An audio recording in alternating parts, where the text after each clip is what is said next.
camera set up real quick. There we go. Hey everyone, how's it going? Let's get this fire started.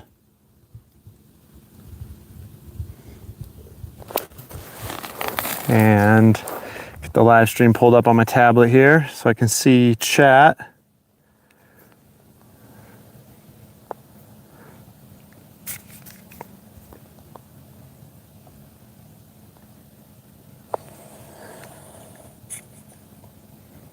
All right, there we go. Living life and drive, brother. How's it going? All right, there we go. MoshTube1, hello David. Hey, how's it going? The metal man. Mitchell Barnow. Roadies on the road. Hey, how's it going? Scott and Charlotte. How's the audio sound, everyone?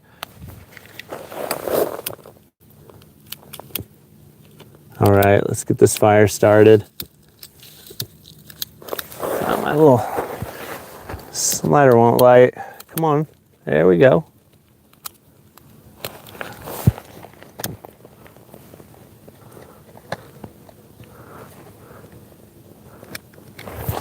Nice. Yeah, and sorry to everyone that saw my original post on Facebook and Instagram. I forgot that daylight saving time is a thing because here in Arizona they don't have it, and so there was that time change and it totally slipped my mind. So sorry about anyone that was confused by the time.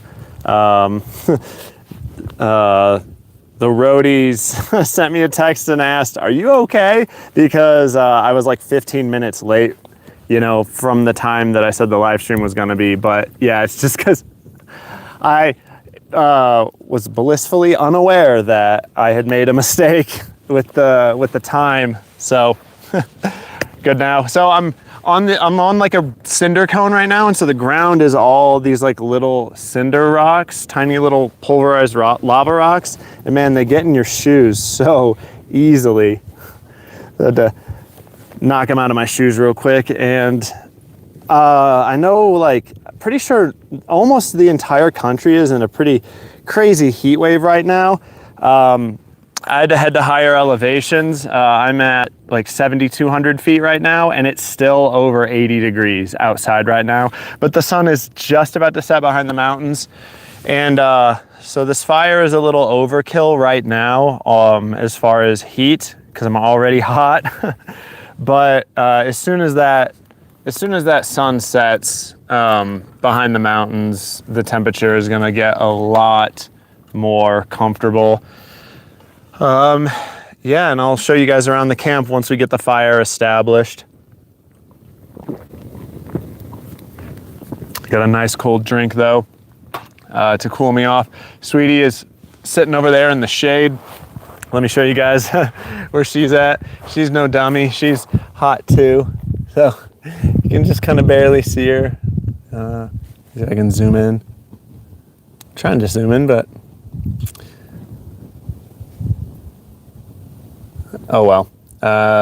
Can't quite zoom in on the camera, so yeah, chat keeps getting in the way on my camera, on my phone. Oh well, whatever. Sweetie's over there. She'll hopefully come join us once the sun sets, which is only probably 15-20 minutes, and then the sun will set and it'll be a lot more comfortable for us. But yeah, I was able to gather a lot of ponderosa pine wood. There's a dead and down tree not too far from here, and this wood is so dry it ignites so easily. But yeah, here's the wood pile too.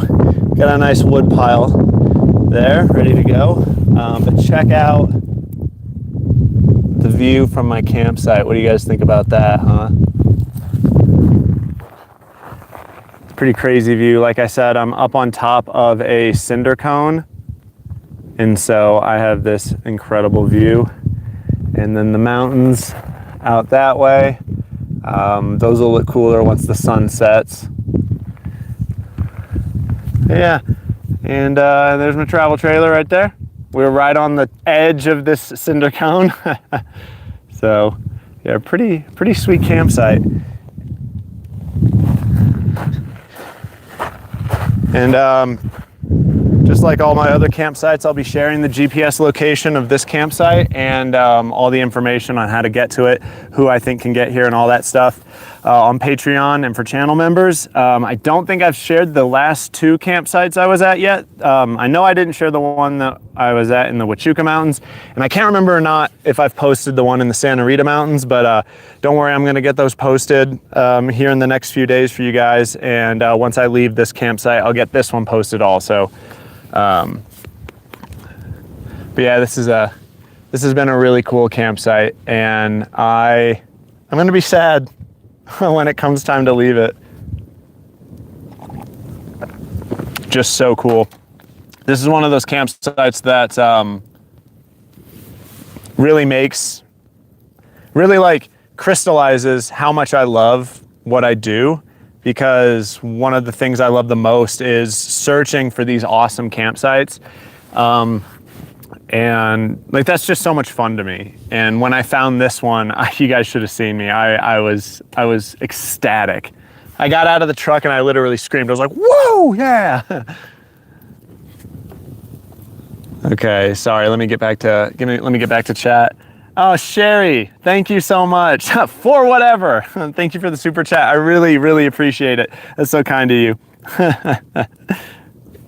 There'll be a little beer money. Happily wherever after. A cinder cone, awesome. We hiked into one at Lassen National Park. It was epic. Yeah, cinder cones are pretty sweet, pretty cool. There's a lot of really tall ones around here. You can see one poking just over the other side of my camper there. Foghorn Leghorn, hey, how's it going, man? Oh, okay, cool, audio's good, thank you.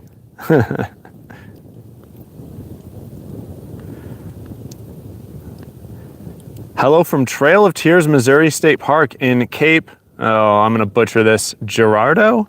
Girardeau? Nice fire on a hot day, I know, right? Yeah, this fire is definitely overkill, but once the sun sets, it'll feel awesome. Because, you know, I'm still in the desert, and so once the sun sets, the temperatures drop pretty dang quick, so it'll be nice. It'll be nice here in a little bit. Just get out of here, son.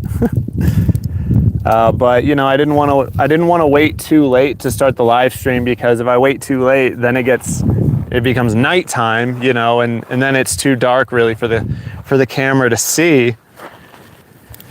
And so I kind of can't hang out with you guys, you know, in the same way. So just decided to, you know, start it anyway.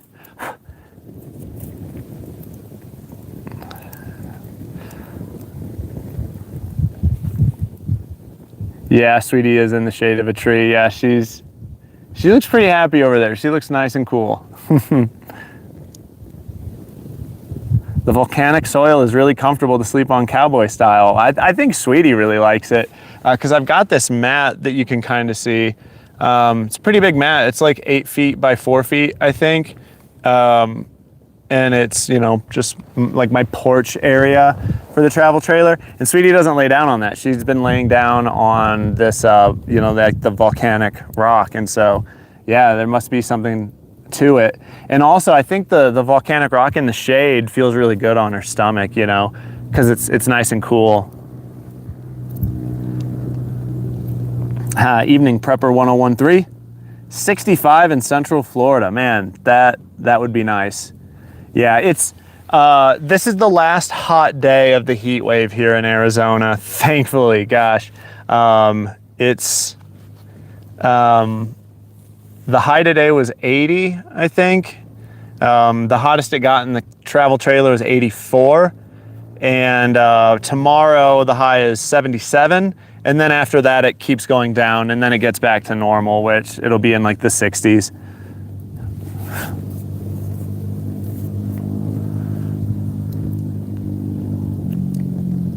Question, would you ever use a dash cam for security while on the road? Yeah, that's a good question, Charlotte. I mean, I think it's an excellent idea to have a dash cam, you know, on your dash while driving in case you happen to get into an accident or something. Are you asking about like maybe having a dash cam inside the rig or outside the rig, like watching the area?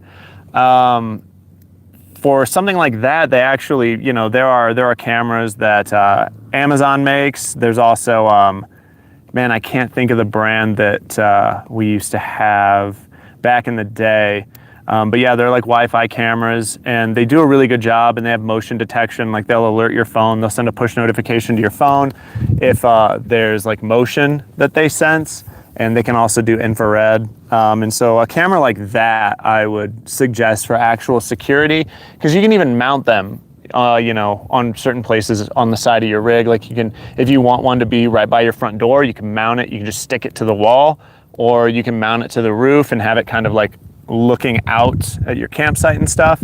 But certainly like a dash cam in your vehicle is an excellent idea. And yeah, I've tested multiple different dash cams over the years, and the most recent one was a Wolfbox dash cam. It was really nice. So not sponsored by them, by the way. I mean, I've had a video before that was sponsored by them, but this like LiveStream isn't. It was just a good product.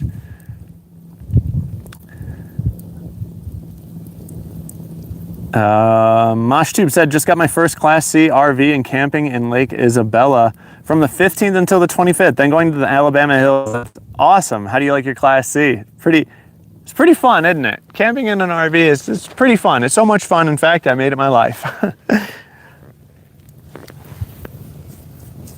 Oh, Matt Turner, hello from Shellback. Jenny was my dispatcher for 3 years. Matt, your name is very familiar. Yeah, that's funny. Jenny is definitely, or well, Ro now. She goes by Ro now. Had certainly mentioned you. I think you were one of her favorite drivers, if I'm remembering correctly. Man, that's a blast from the past. That was back when we lived in Fort Wayne, Indiana.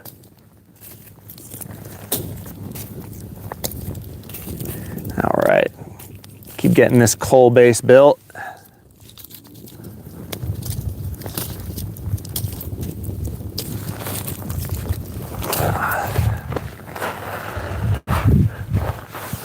All right.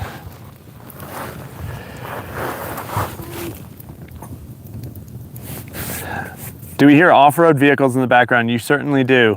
Yeah, a lot of people. I'm not the only one who had the idea to head to higher elevation to kind of try to escape the worst of this heat wave. So yeah, this area is pretty busy, and yeah, there's quite a bit of side-by-sides and dirt bikes, and you know, I got my quad out. Yeah, quite a bit of people riding around. This is a really great area for it. 24 Celsius here in Auckland, New Zealand. I wish I could do the conversion, but I can't. So unfortunately, 24 Celsius doesn't mean much to me.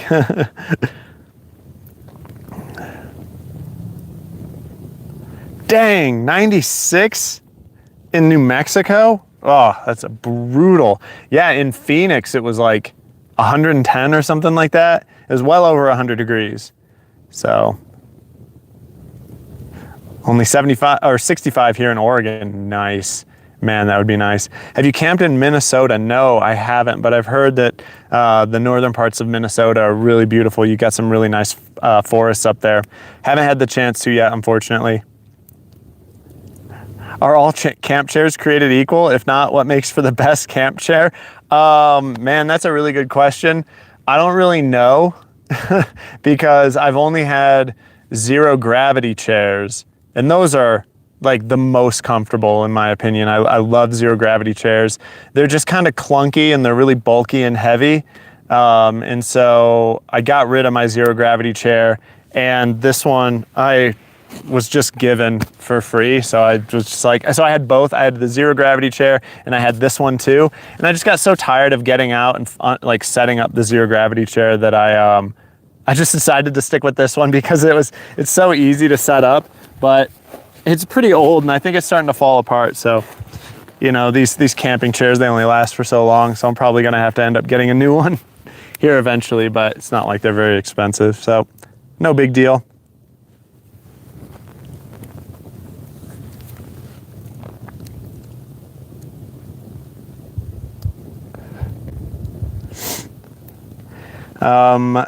Karen asked, do you meal plan so you don't run out of needed items?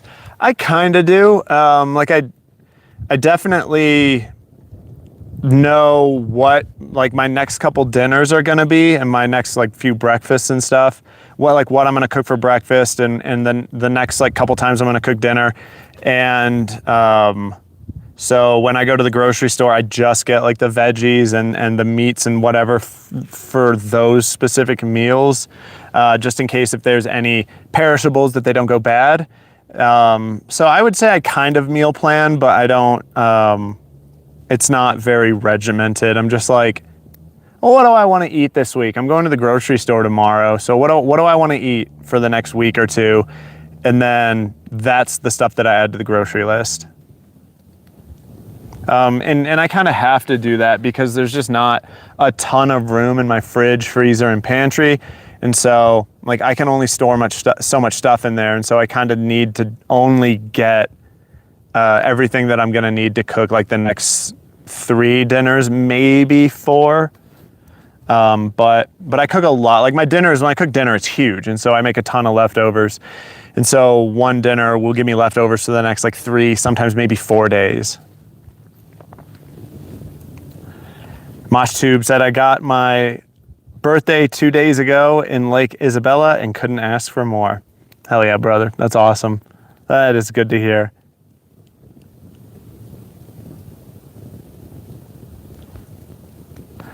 Do you ever hook up with other YouTubers and camp together? Yeah, unfortunately, no, not really. The only other YouTubers I've really camped with is Thomas, Wes. They're in the chat right now with Happily Wherever After. I don't follow a ton of other RVing YouTubers, and so I don't really know where people are and what they're doing, and I just kind of do my own thing, but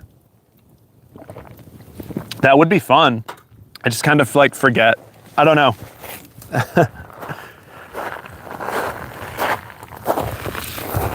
And apparently there are plans for Alaska 2027, Fate Unbound and Happily Wherever After teaming up. Gonna hit Alaska together. Right, guys?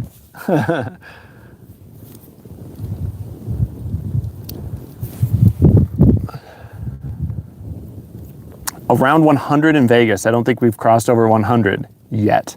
Ugh, that's brutal. What's really nice about here right now is that like the sun is really hot, but the breeze is actually, the breeze feels awesome. And so as long as the wind picks up and excuse me, and there's a breeze coming through the windows, then it's really not that bad. But man, once that sun just needs to set, we're so close. We are so close to comfort. I can't wait. So hot.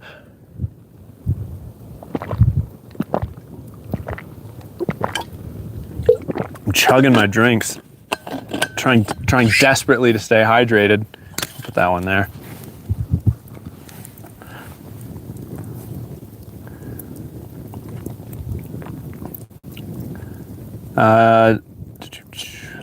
Jen's the same age as my daughter. She was so fun to talk to. This was back when my daughter was engaged to her boy, and now I have a granddaughter that is 4 years. Wow, that's awesome, Matt. Very cool.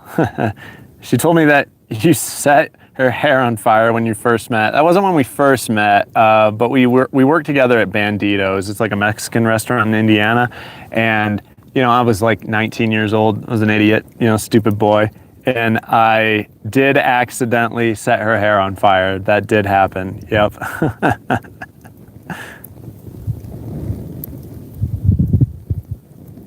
Have you been able to keep up guitar practice since you left up north? The metal man asked. Yeah, I play almost every day.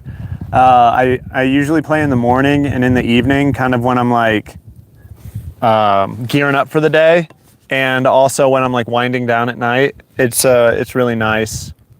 I'll play for 30 minutes to an hour, usually, probably, you know, like 30 minutes to an hour per day, little in the morning, little in the evening. I love it.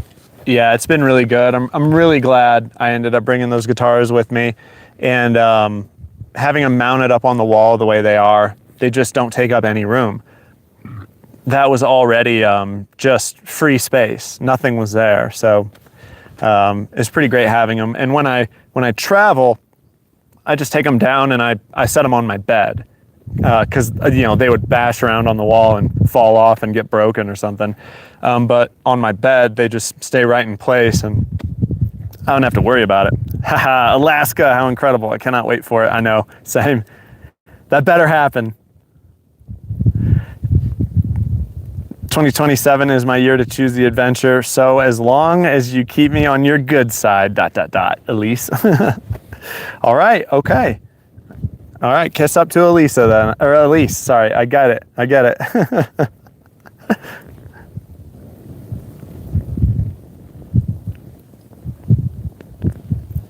Okay, roadies have a question maybe for Thomas. Getting ready to upgrade to a 314 amp hour lithium in my 2024 Class C Alita. Do I need to replace the battery isolation manager? Yeah, that's definitely a question for Thomas. And I see he's already answered it. I don't even know what that is, battery isolation manager. Jeez, I am out of the game. It may be compatible given the year. Most often manufacturers use BIMs for precision circuits. Their lithium one is bright green. Huh. I don't even know what that is. Wow.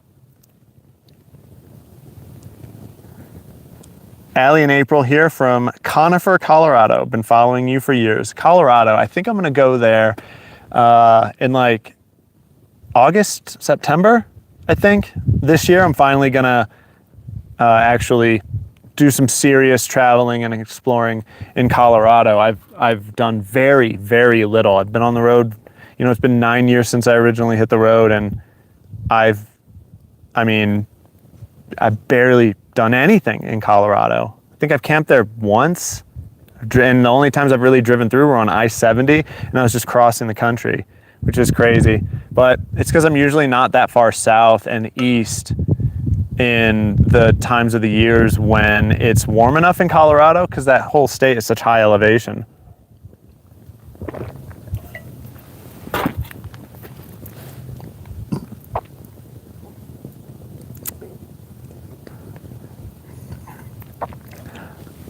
Awesome, Alaska should be incredible. Are you going spring or summer? Not sure yet. Probably gonna start heading up there like as soon as it's warm enough to start traveling through Canada, because it sounds like, from the little we've talked about it, it sounds like, you know, we all want to do a lot of exploring in Canada too. We don't just want to shoot through Canada. So we're gonna take full advantage of the fact that we're traveling through really cool parts of Canada also. And that will be really nice for me because I've never been to Canada, and I bet I really, really like it. Considering how much I love the Pacific Northwest.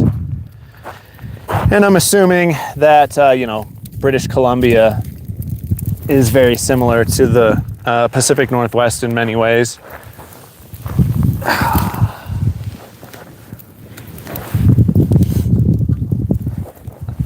Greetings from St. Augustine, Florida. Awesome. Welcome to the live stream.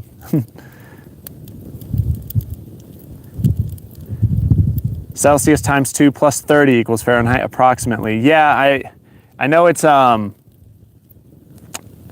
used to know the conversion. It's like plus 32 times 5 divided by 9 or something like that. I don't know. I used to know. I used to have to convert between English and metric units all the time, engineering school, but it's been a while, so I've forgotten pretty much everything. Mike BPOV, David, I'm a huge fan. So happy I get to see you live. Well, thank you, Mike. I appreciate that. Whoa. Jason Williams said it was 116 today at the Imperial Dam. Wow. Yeah, that's brutal. Hello, David. Emma and Ava say hello to Sweetie. Sweetie is right over there. She's laying in the shade. She's nice and comfy. She's not even panting. It's nice in the shade.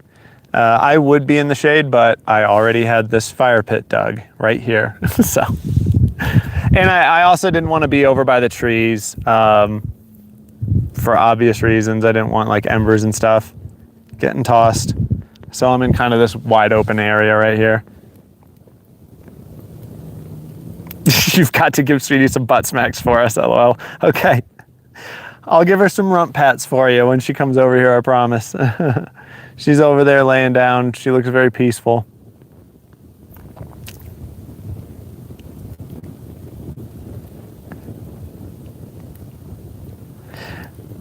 Hey friend, glad to finally catch one of these. Thank you.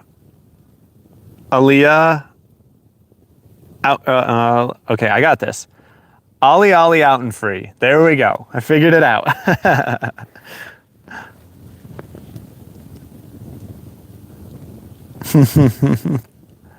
Judy Grant, hey David, faithful viewer here from Lake Havasu. Love going on adventures with you and Sweetie. You're amazing. Enjoy Arizona. Thank you, Judy. I was actually in Lake Havasu earlier this year for the little balloon festival you guys had. When I first got out to Arizona, I was camped like an hour, maybe an hour and a half west of Phoenix, near Harquahala Mountain, if you know where that is.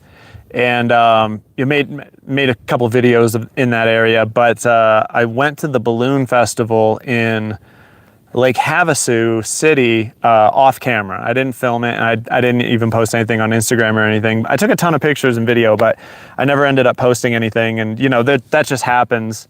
I do a lot of stuff off camera because I can only edit so much, you know? And so, yeah, sometimes I just take, time for myself. And that was one of the things that I did off camera. And yeah, it was cool. I've been to Lake Havasu City a number of times. And so it was cool to come back because I hadn't been there and man, it's been a while. It's been at least 5 years since I've been to Lake Havasu City. So it was cool to go back, cool to be back on the London Bridge. Did that whole like hike around the waterfront and around the park and stuff. Pretty decent hike, really nice. The weather was beautiful. And then came back and got up on the bridge for the balloons to float over. And it was really cool how some of the balloons would come down and they would land in the water and then take back off. And some would just like tap the water and then take back off, but some would like land and then they would just kind of like feather their flame to keep the balloon inflated, and they'd just float. And their basket would just float across the water there. That was pretty cool. Oh, that was neat to see. Is the increasing fuel prices going to affect your travel? No, not really. I mean, I will say that I've been taking fewer trips like into town, because sometimes I'll run into town just because I'm like bored or Sweetie's bored. And so it's like an excuse just to get out. And like we'll go to either like PetSmart or Tractor Supply. And that it's just so like Sweetie can get out, and Sweetie loves meeting people. And so if we, one of those places that dogs are allowed inside, everyone wants to say hi to Sweetie, and it's a lot of fun for me, and it's a lot of fun for her too. And so, yeah, we have cut back on those, what would you call those? Non-necessary trips into town and stuff. It's not gonna affect my travel per se, like where I go and what I do. Because if I want to go somewhere, I'm just going to go there. You know, another $1 a gallon for diesel isn't going to affect me. Is it annoying and upsetting? Yeah, it is. No one likes higher fuel prices. It sucks. Especially diesel. Diesel is about $6 a gallon right now, which is awful. I haven't seen prices that high since I was in California in the Eastern Sierras. And I mean, they're that high just because California already, fuel prices are really inflated. And then when you're in a remote part of California, you're paying out the nose for fuel. So yeah, I haven't seen fuel prices this high since that. And so, yeah, it stinks, but fuel has always been my #1 expense. Fuel is the most expensive thing, and then food is behind that. So it's just, fuel is now my even more expensiver thing. But we are cutting down on non-necessary trips and stuff.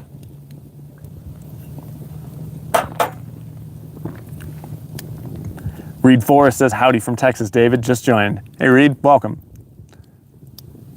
Are you still in Arizona? Yep, still in Arizona.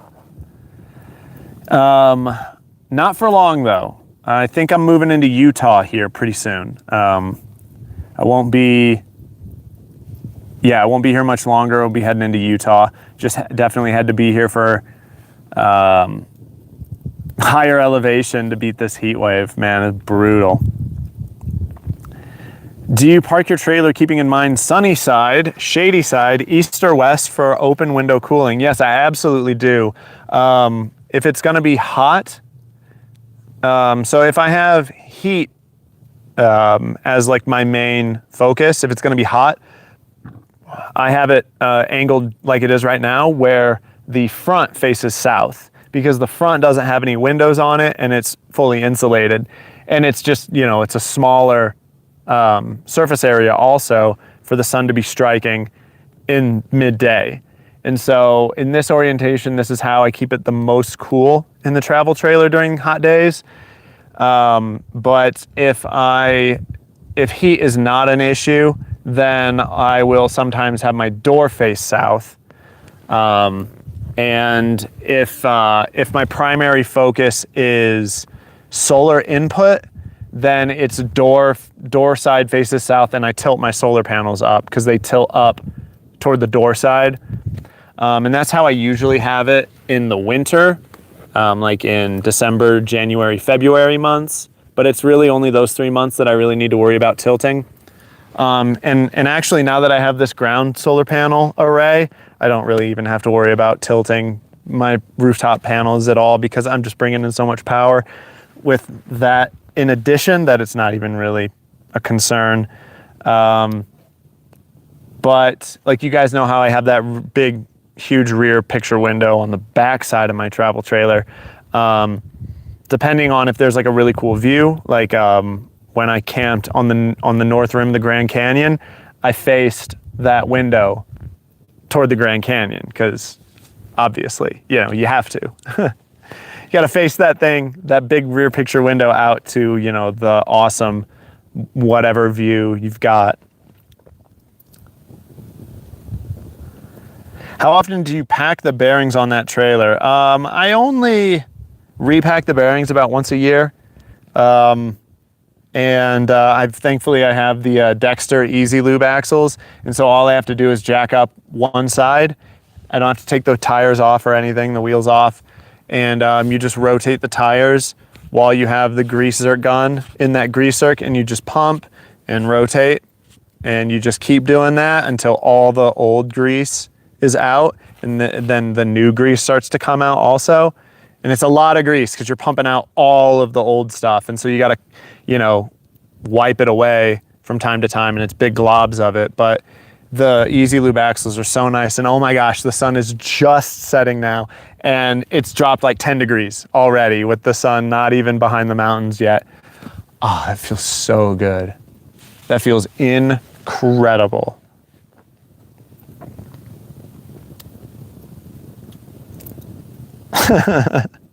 Bob Leach, we used to know a lot of stuff. Yep. Yeah, I've forgotten so much. Pretty much everything I knew about mechanical engineering, I've forgotten. But I mean, it's been, what, 10 years? I haven't been an ME for 10 years. So yeah, a decade is a good amount of time to just forget everything you knew about something. But I'm okay with it. I've lost all that engineering knowledge. I don't care, because I've replaced it with full-time RVing knowledge, off-roading knowledge, YouTubing knowledge. Oh my God, you guys, you gotta see this. Let's see if I can get the camera over to Sweetie without her getting up. She's so cute right now.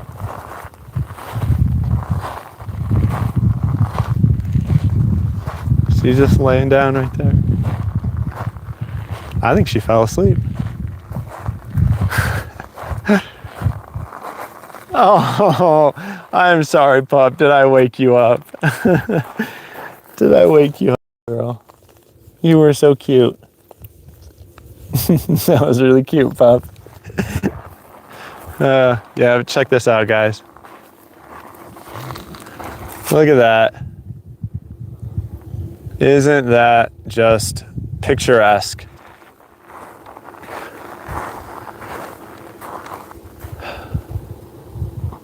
I love it. I love it so much. I can't believe I found this spot. It's so cool. The sun is finally set. Oh, thank you. Oh man, feels so good already. Feels so good.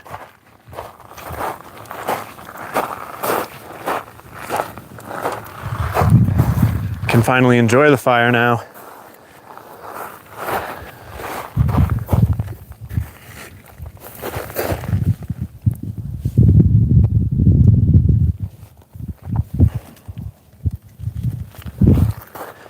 All right.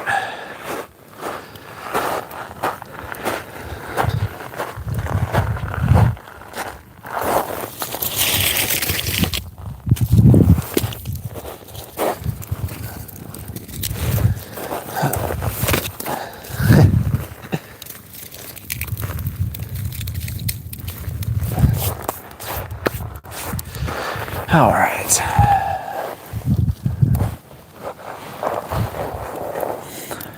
Hey David, did you ever worry about your cholesterol levels? No, but that's because I was in my 20s, but now I'm gonna be 37 next month. So maybe I should, maybe I should worry about my cholesterol levels. I know my dad, I think, at one point had higher cholesterol. I haven't heard about him having any sort of cholesterol issues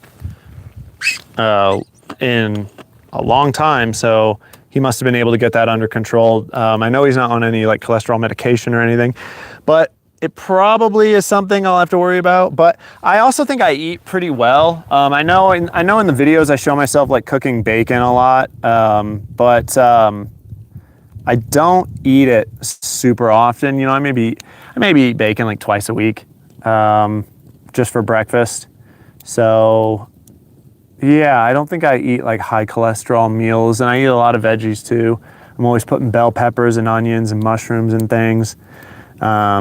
So, and I live a really active lifestyle, and you know, I'm a pretty skinny guy too.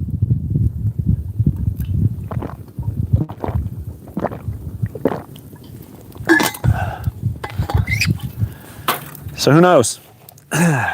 It's not like I've had it checked. I don't even remember the last time I went to the doctor, so I hate to admit that, but it's true. Do you have any experience with single axle travel trailers? The dealership is trying to steer me away from them due to safety concerns. Well, so I know I just said that I forgot all my mechanical engineering knowledge, but that's not entirely true. you know, some like practical principles just kind of stick with you. A dual axle trailer is definitely going to be more stable than a single axle trailer, because think of it this way. If you've got just one axle, the whole trailer can pivot on those two tires pretty easily. And so you've just got that pivot point, you know? And, but with a dual axle trailer, with 4 wheels, it can't really just rotate, you know? With a single axle, if one tire rotates this way and the other tire rotates this way, it just turns, pivots. But with a dual axle, if your travel trailer tries to pivot, you've got 4 wheels that are gonna fight that movement. It's gonna want to roll straighter down the road a lot more than a single axle. And also a single axle is gonna pivot front to back easier too. And so when you go over if you hit like a sudden bump, a single axle trailer will buck and chuck a lot more than a dual axle trailer will. Again, because if the trailer wants to bounce front to back, you've got the wheels behind and the wheels in front to sort of fight that motion. You know, my travel trailer still bucks and chucks a little bit if I hit like a sudden bump that I didn't see, you know, in the highway. Some state highways are really bad and you can't even really see it. All of a sudden, you know, you're going 60 miles an hour and then all of a sudden you just whoo, you know. But yeah, dual axle is definitely going to be more stable. But I mean, it's not like if you get a dual axle trailer, you're going to die and the only way to be safe is with a dual axle trailer. You know what I mean? So I think it's more important to take everything into consideration, and choose which rig is better for your needs, because there might be something that the dual axle is lacking that the single axle has. Or maybe you have size concerns, like maybe the dual axle trailer is a little too big. You don't want to quite go that big. You'd rather stay small. And so, yeah, just take it into consideration that the dual axle is going to tow better. It's going to behave better on the road. But then you have 2 axles, you've got 4 tires to worry about. I mean, there's pros and cons to everything. Take the whole system into consideration, and also your tow vehicle, whatever you're towing with, take that into consideration also, of course, when selecting your rig too. Oh, also, sorry, one thing I did forget to mention also is the dual axle trailer will brake harder too, because you have 4 brakes instead of 2. You know, each wheel has a brake hub. So yeah, there's that consideration too. And my trailer brakes hard and it's nice. It's one of the reasons the brakes on my truck. So my truck has 196,000 miles on it. I'm about to roll over 200,000 miles. And I'm not making this up. Swear to God. Factory brakes on my truck. Factory rotors, factory pads. And they have quite a bit of life left on them too. And it's for 2 reasons. It's one, I really rely on my trailer's brakes. I have those turned up pretty high. And also it's just a diesel. And so you let off the accelerator and the engine just bogs everything down. And you know, it's almost like regenerative braking in an electric vehicle, but not quite that aggressive. But yeah. Sorry, that was a long-winded answer. I do that sometimes, don't I? I really dig into something. I hope that's not boring. But no, I don't have any personal experience with single axle trailers. I travel trailers. I've towed a single axle trailer, but it's a flatbed. Do you encounter much litter in boondocking spots that you stay in? Oh yeah. Oh, big time. Almost every boondocking site I stay in has trash in it to some degree. And that's one of the first things I do when I get to a campsite. I'll just grab just a plastic bag that I, from Walmart, because I keep those for, various reasons. And so I'll just grab one of those and I'll walk around the campsite and just pick up all the trash. unless it's like excessive, because sometimes there's just broken glass everywhere. You can't pick all that up. You know, you can only do so much. But yeah, it can be pretty bad. Thankfully, this spot right here, there's no trash at all. And I think it's just because it's really hard to get to. And so no one's really camping up here. There wasn't a fire pit up here when I got here. I dug this fire pit. And so I don't think anyone really camps up here. Everyone's way out there.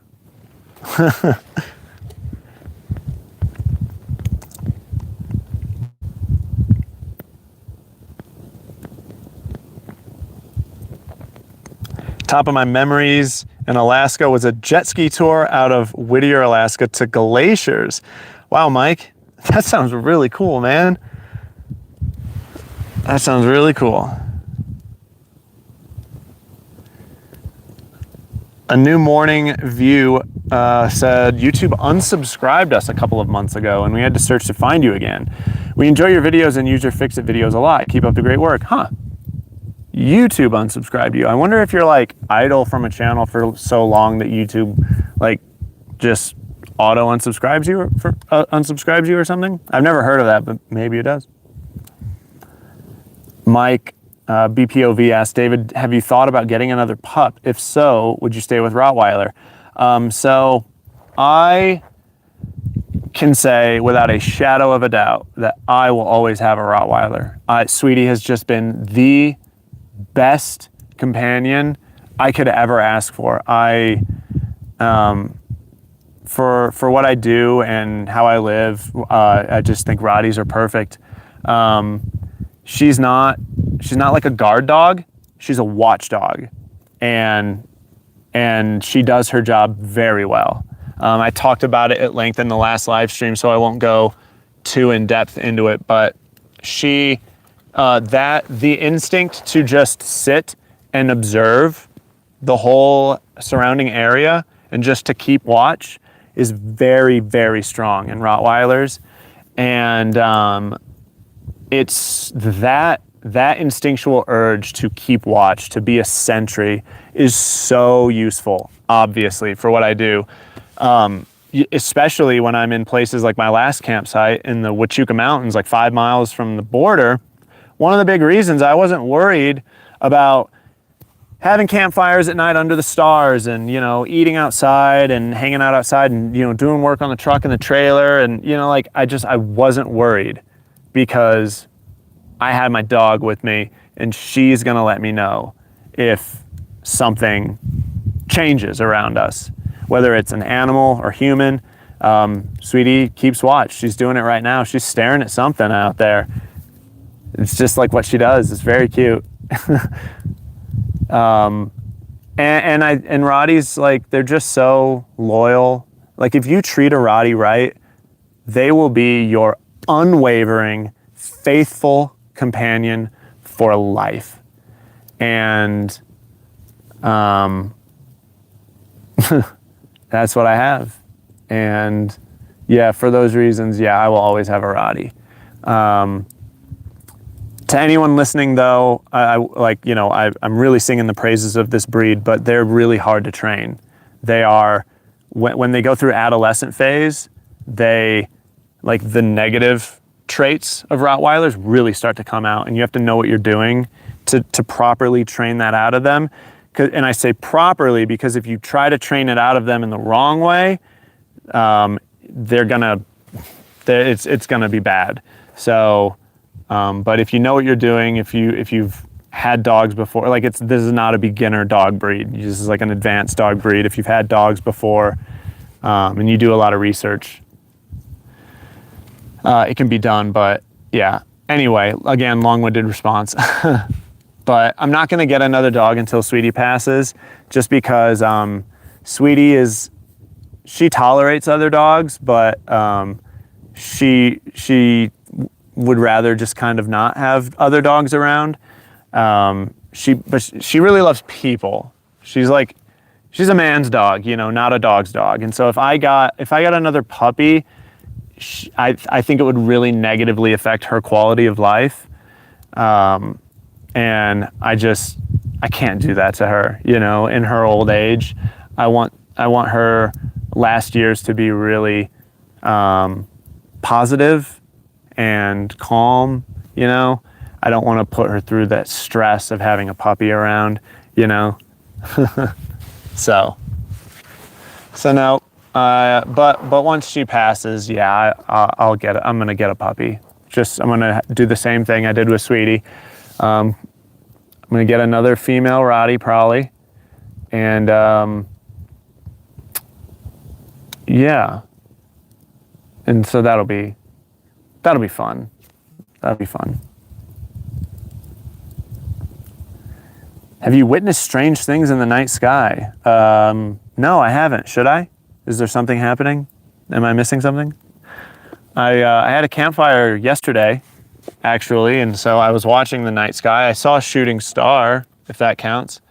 Yeah, the reason I had a campfire last night is, so this was really cool. My cousin actually came and camped with me last night. My cousin Lauren.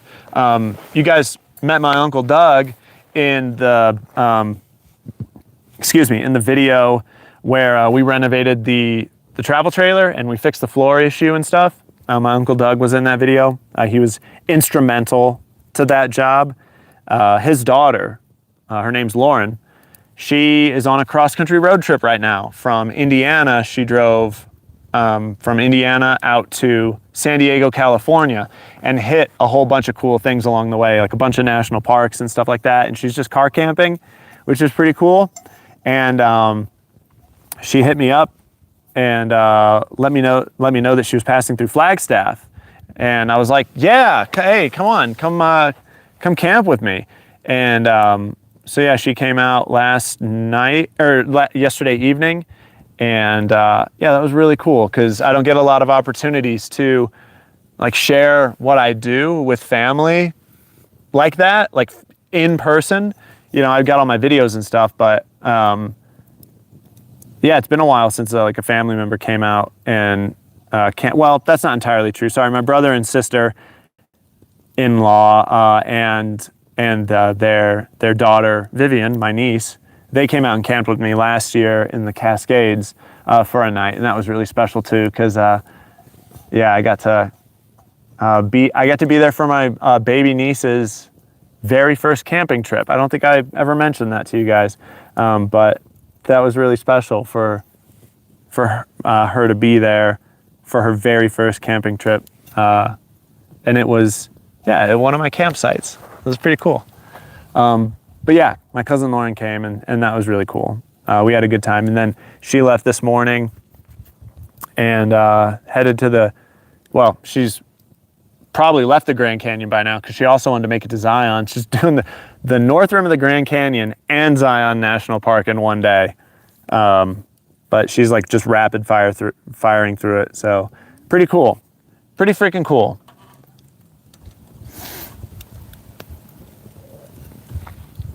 Oh my gosh, I just noticed how far behind I am on chat. Sorry guys. Wow, I'm like 20 minutes behind. All right, let me skim through.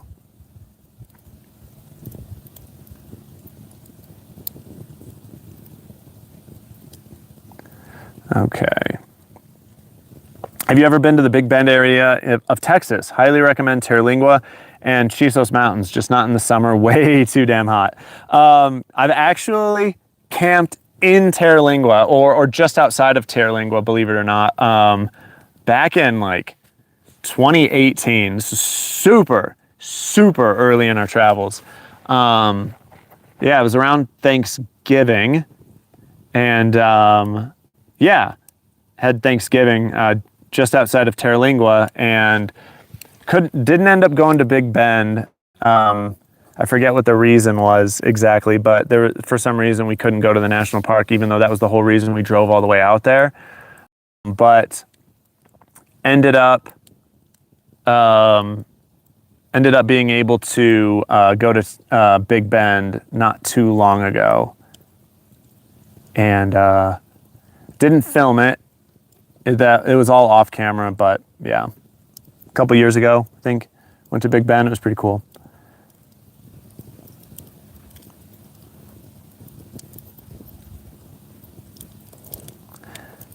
I had rangers at the Lassen boondocking area 6 or 7 years ago convinced me during a day trip to relocate my trailer from the South Rim to their boondock areas. No, I'm not at the Lassen Cinder Cone Volcanic Fields. I'm in Arizona. Oh, I lost my pit bull of 13 years last July. It was hard, but I've always loved Rotties. So thank you for talking about the behavior. Sweetie looks like such an amazing dog. Yeah, she is. She really is. She's a great girl. Let's get her on camera here. I'm gonna go bring her on over here so she's hanging out with us. Come on, pup. Sweet girl. Come here, big girl. Come on. Come on, hon. Come here. Hey, come here. No, sorry. Come here. Good girl. Oh, there's some nails on the ground. Pick these up. Yeah, talking about trash and litter. Yeah, there's a bunch of nails. Wow, whole bunch of nails. Okay. Great. Yeah, let me pick these up real quick. Wow, that's so much.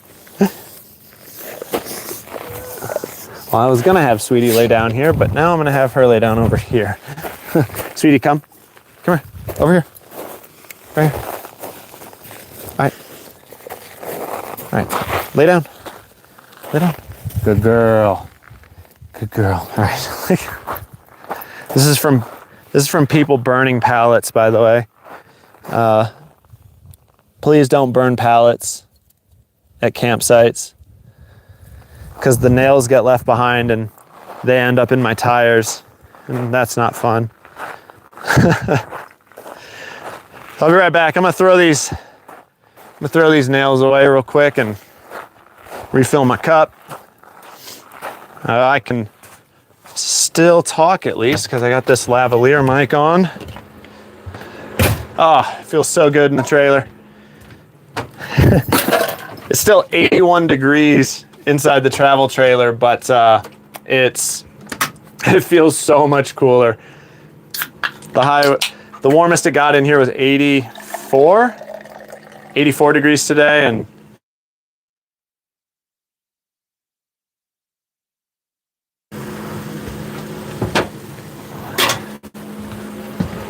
all right.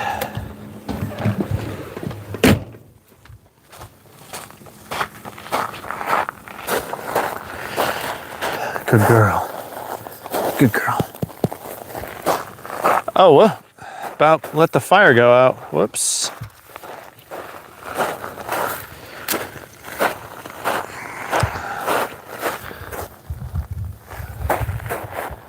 Here we go.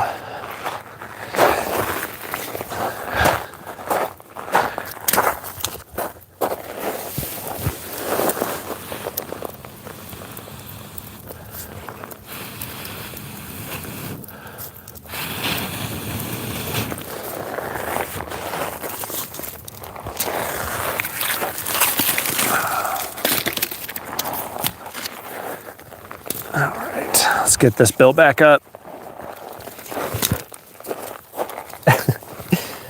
I guess she didn't want to hang. Oh, she actually might be thirsty. Sorry guys, 1 second. Let me get her water. Are you thirsty, big girl? Yeah, you thirsty? All right, here you go, pup. There you go. Good girl. I'm so sorry.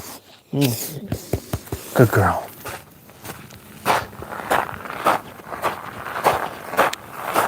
All right. Oop. Well, guess we'll just throw that in. Oh, I knocked it over. Ruined it. And get a bigger piece. This guy.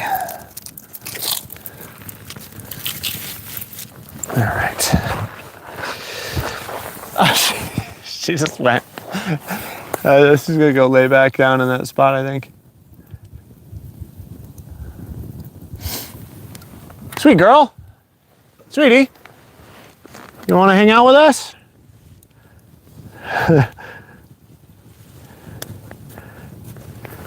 All right.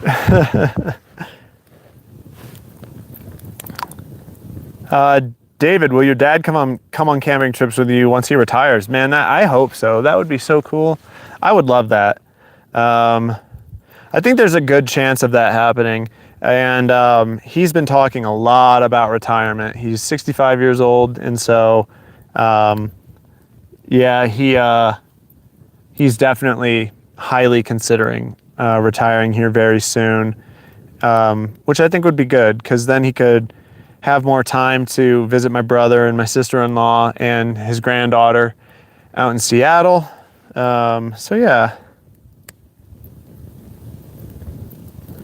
Oh, that mic is impressive. Is it what? Because it kept the sound the whole time? Yeah, it's pretty good. I mean, it's a Hollyland microphone. I've been pretty happy with it. Extremely affordable. Again, not sponsored. This stream is not sponsored by Hollyland, but their microphones are pretty good. It's not like the greatest sound quality in the world, but their battery life is super long and the range obviously is pretty good. So yeah.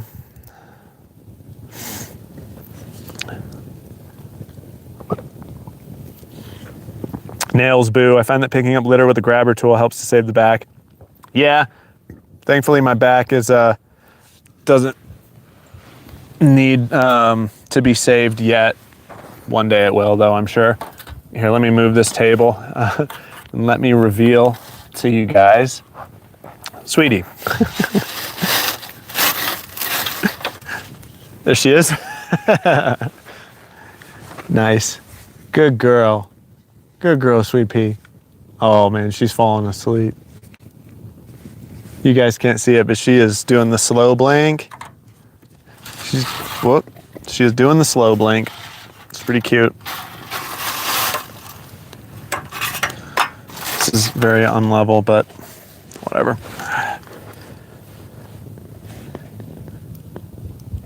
Haha, living life and drive. Is that the James? LOL, just go inside when done and say nothing. Yeah, right. I mean, yeah, just leave you guys to watch the rest of the campfire. Just watch it fizzle out. 51 in Bothell. Man, that would be nice. Yeah, Bothell, that's right in the Seattle area. Yeah, that's one of the few places not in the heat wave right now. In Northeast, the Northeast is like cold right now. They've got the polar, the Arctic temperatures dipping down. Oh yeah, so I just remembered someone was asking about if I saw anything weird in the sky. Radar blimps. No, I'm pretty far from the border now, so no radar blimps. There's a helicopter flying past, but that's pretty normal. Mike said, I'm towing a 30-foot travel trailer with a Sierra 1500, so I'm definitely pushing the limits. But with anti-sway bars, it feels stable. Love the places you go to. I haven't boondocked yet, though. Nice. Very cool. Good to hear that your Sierra 1500 is able to handle it with anti-sway bars.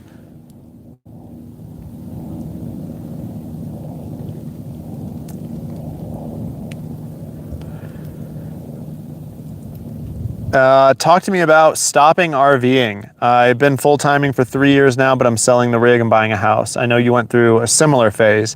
Yeah, that was in like 2022. When Ro and I were still together, we were letting a lot of the little things get to us, a bunch of the like small minor annoyances of full-time RVing. We were letting those like really get to us, and also like our relationship wasn't that great even back then. It was hard to see that in the moment, but like looking back on it, you know, it was pretty obvious that there was that stress too.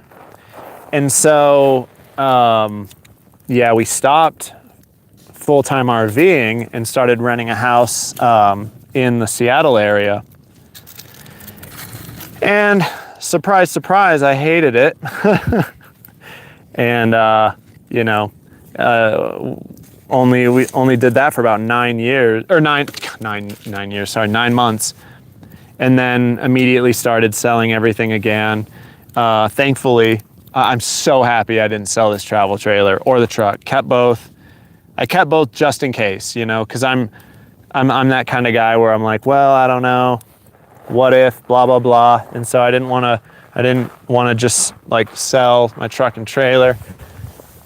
And it's a good thing I didn't, because obviously I still have them to this day now.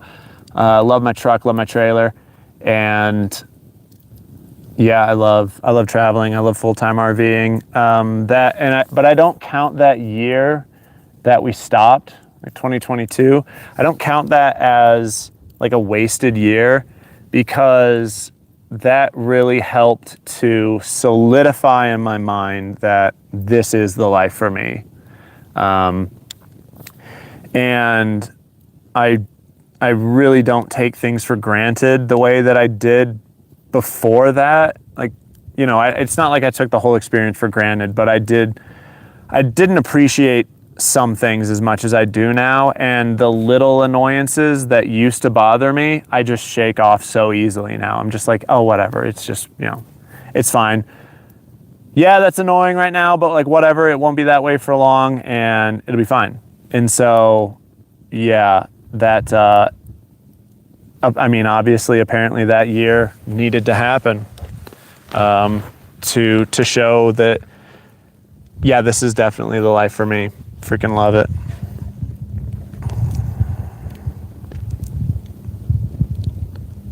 David, does your battery setup allow you to run the AC? It's starting to get hot, so I'm assuming you'll start cranking the AC.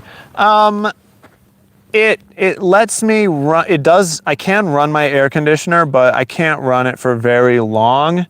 I can get like an hour or two out of it without it like really drawing my batteries down a whole lot. On hotter days, I do that sometimes. Like once the sun sets, I'll flip the air conditioner on for like an hour just to push all the hot air out of the trailer. But thankfully here in the desert, I don't really need to do that because the temperatures drop so rapidly once the sun sets. I mean, just since the sunset, it's dropped 4 degrees inside my travel trailer, and I bet it's below 80 already in there. And I only really need it to be below 70 in there for me to sleep comfortably. So, yeah.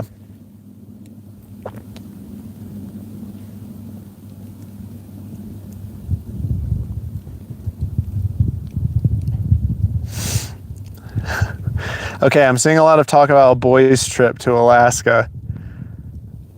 I think I must have missed something. Well, I don't really know what's going on here. The Alaska update is that there is a threat of a boys' trip.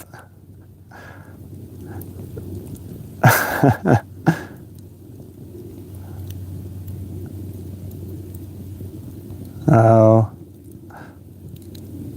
Dang it, I'm yeah, I missed whatever is happening there. A lot of talk about how awesome Sweetie is. That's great. That pup absolutely worships the ground you walk on, and it is just so endearing to see. Well, I mean, it's both ways. Oh yeah, see, this is what I'm talking about though. She's just over there doing her job. See her just looking around? She's just keeping watch. And even when she's asleep, I know that like she could be over there sleeping, but she comes up, like she wakes up out of a dead sleep to a noise, and yeah.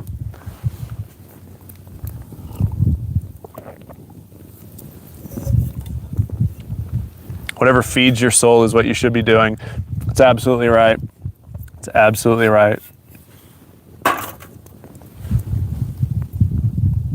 I just put 2 more Renogy Shadow Flux panels on my RV roof. They are 120 watts each. Right now I'm parked under a tree, so it's helping to get more sun during the day. Nice. Yeah, an overhaul on my rooftop solar array would be really cool. That would be nice. I don't have any plan to do that in like anytime soon.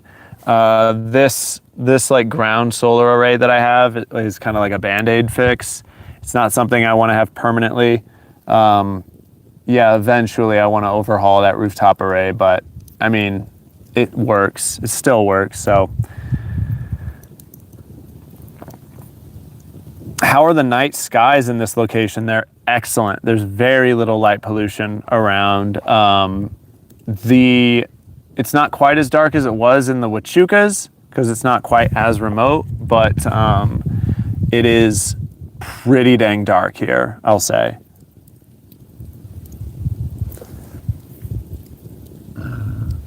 Excuse me.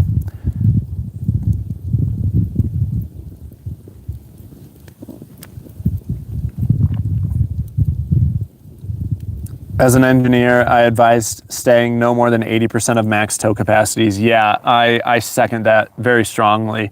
You just because it says it can tow, let's say 9,000 pounds, doesn't mean you should tow 9,000 pounds. Because that's like the manufacturer is basically saying this is the maximum like that it is capable of handling.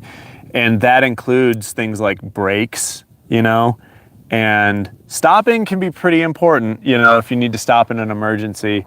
And also like that engine is just going to be working so hard and your transmission is going to be working so hard if you're, going to be going up through mountains.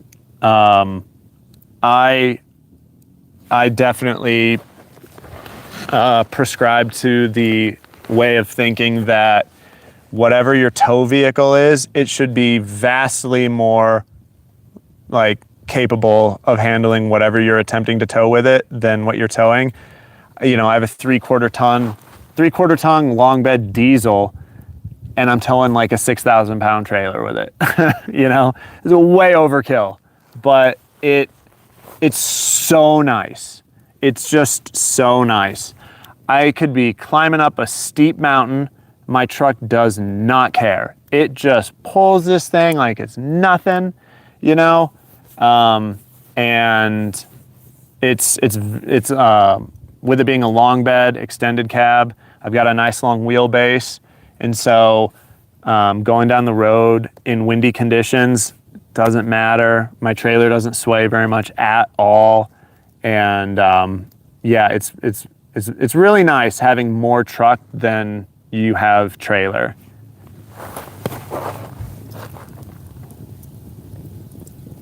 Have you ever considered a spring over to give your trailer more ground clearance? Oh yeah, I definitely have.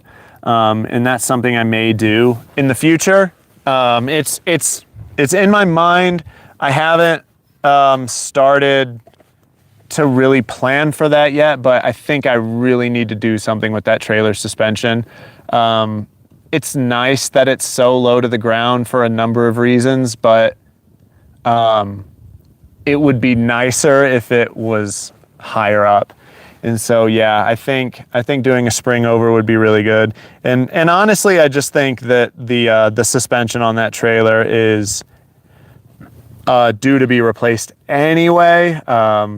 It's just really old, and I think my trailer is actually sagged down over the years. It just looks like those tires look so much more tucked up into the wheel well than I remember them being. And I could just go check. I have videos. I have videos of when I first got that trailer, so I could just check the tapes. But yeah, a spring over would be sweet. That would be really good. All right, let's build this fire up. Let's get this baby going.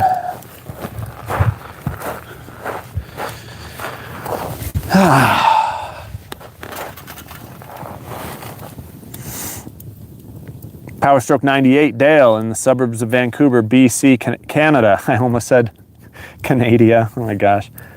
Welcome to the stream, Dale. I gotta get some sleep, buddy, but have a great night, and I'm happy I could join you by the fireside. Been following your adventure since the beginning, and I'm proud of you, big dog. Oh, wow. Thanks, Metal Man. That's cool. I really appreciate that. That's really cool. Streaming Nomad said I use ground solar exclusively now. Park under trees and run 1,000 watts on the ground that feeds a Jackery in the back of the tow vehicle, which then via the 30 amp to the trailer can support nearly anything. Wow, you know what? This is gonna sound really dumb, Streaming Nomad, but what you just said is pretty cool. Having ground array, yeah, that gives you, I bet that gives you a lot of flexibility on where you can place those panels. And it lets you park in the shade. Wow, that would be really nice, huh? Wow, the gears are turning right now. You got the gears turning in my head. Interesting. Because yeah, parking in the shade, that would be so nice, but I can't because 2/3 of my solar input is on my roof. But man, yeah. Interesting, very interesting. Yeah, definitely, yeah, pros and cons to everything.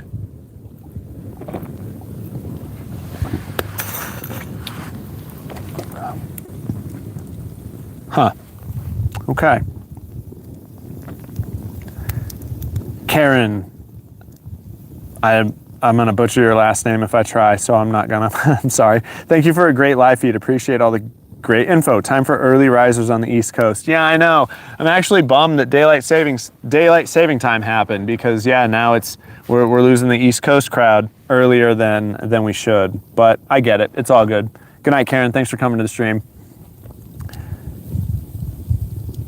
You've already acclimated to it sitting lower. Stick with it. My travel trailer sits high and tows terrible. I mean, so it's true that the lower it sits, the better it's going to behave on the road. But I'm really not worried about it because again, like I've got a big, heavy, long wheelbase diesel truck, and so even if I raise this trailer up, I think it's still going to behave pretty well on the road. It won't behave as well, you're absolutely right. But I off-road with this travel trailer so much that it can be really stressful at times. And you guys saw in a recent video I made how I had to make it so I can take the stabilizers off quickly with pins that, you know, just have a hairpin that pulls out. But even then, like that's still something I have to do and it takes time. And I, believe it or not, even with that, I dragged one of my stabilizers coming into this site because I didn't think that I needed to take the stabilizers off because there's wasn't any areas that are like washed out or anything. But I still somehow managed to drag and bend up a stabilizer check. I bent it back so, you know, it's straight-ish and it works-ish. But, you know, it's good enough for rock and roll. But, yeah, helper airbags would make the height adjustable. Interesting. That's true. That's very true. You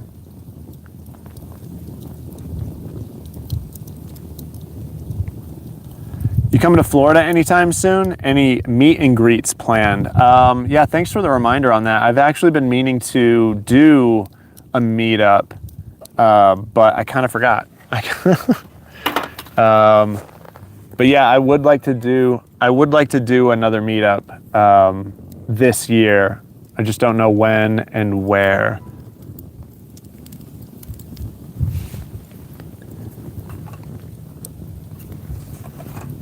Appalachian Mountain, Virginia boondocking, checking out. Have a good night, y'all. Good night, Streaming Nomad. Thanks for joining us, man. Hey, David, can you share what full-time RV life looks like financially as a YouTuber? Do you ever feel stressed when sponsorships don't line up, or do you typically have a backlog of deals? So, yeah, the YouTuber income it's obviously not as steady as like you know, a typical job, and you know, because it all depends on YouTube ad revenue, which, you know, increases and decreases month to month, just depending on how many views you have and watch time and all that stuff, and all of that is variable and is inconsistent. And nowadays I would say, yeah, like a big percentage of my, here, I'm gonna flip the camera around. Let's change up the scenery a little bit. Let's get the mountains. Let's get the mountains in the background. And you guys can tell me, do you like this view better? Or do you like the previous view better? And you tell me. But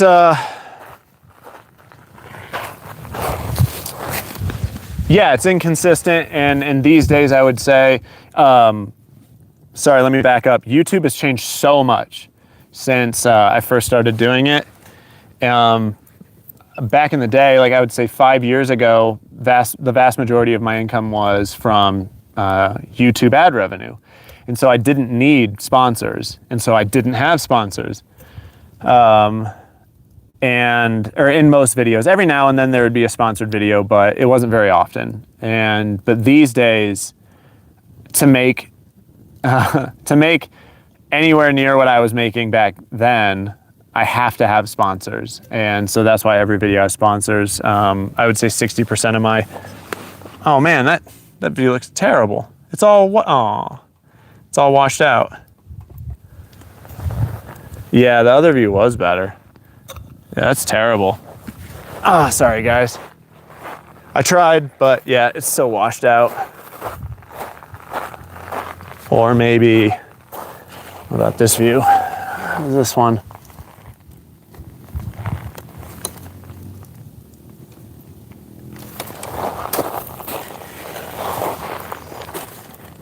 But yeah, say 60% of my income comes from sponsors these days, and thankfully I'm able to line them up, and I usually have a backlog, but they do flake sometimes, and sometimes I don't, get paid like the Renogy one, and have to call them out in a video and stuff, and yeah, it can be frustrating, but disgusting view. I know, isn't this awesome? Yeah, you can see where the, so I'm like right on the edge of this cinder cone, and the ground just drops off pretty dramatically on all sides, except that side, the one that I was able to drive in on. And yeah, I just have this huge view. It's pretty great.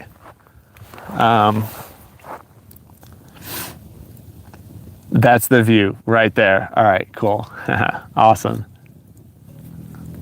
Like more gooder.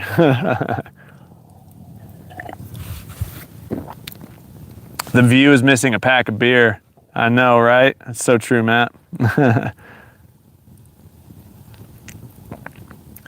All right. Did you get any of the high wind that just came through last week? How did you fare? Oh my gosh, in the Huachucas, the wind was insane. It was extremely windy, and but thankfully my trailer's pretty stable. With the stabilizer jacks I've got, they do a really good job of stabilizing that thing, so it really didn't shake around very much. But it was crazy. It was pretty crazy. And actually it was kind of nice, because one of the worst things about this travel trailer is that the windows are small. And so it really doesn't, like, wind and a breeze doesn't really flow through this travel trailer very well. And so having like really high winds got that breeze to push in, which was nice. Nice during some of the warmer days. Yeah, I really love this travel trailer a lot, but man, the windows are garbage as far as like how much air they allow into them. So yeah, my next rig hopefully is gonna have bigger windows, more windows, and ones that like hinge out instead of sliding. The sliding windows are terrible. They suck. Oh, Reed Forrest with the $5 super chat. Thank you, man. I really appreciate that. Cheers.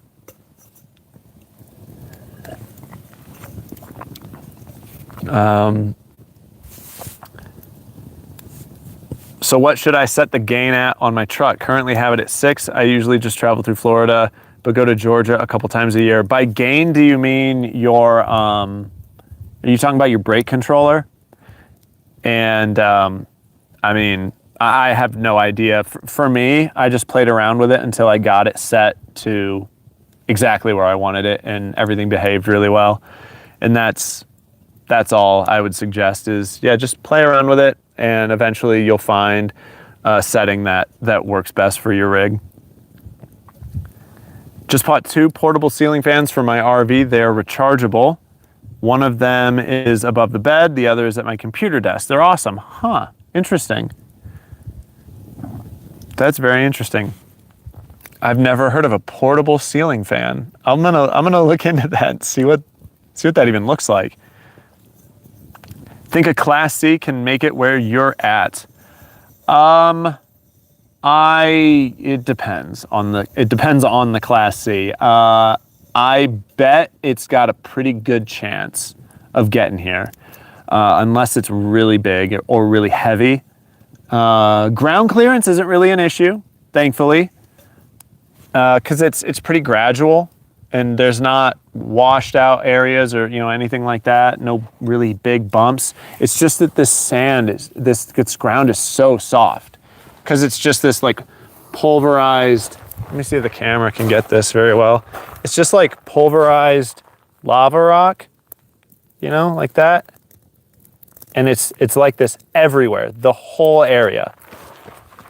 And so there is one forest road that leads from town all the way up here. And that forest road is hard packed. It's not washboarded. You can tell they take really good care of it.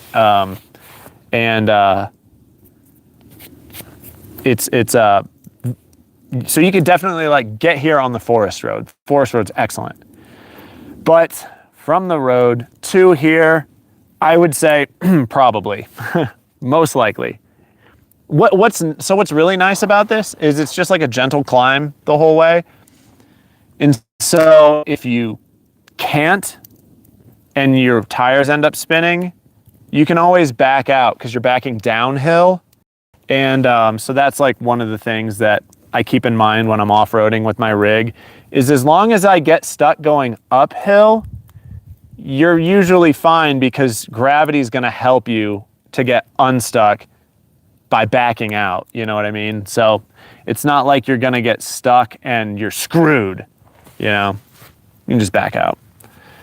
Next rig, when is that coming? What do you have in mind? Oh, there's no plan for that anytime soon. So I'm the kind of guy, if you haven't noticed, that finds something that works for him, and I just keep it going as long as I can. My truck is ancient.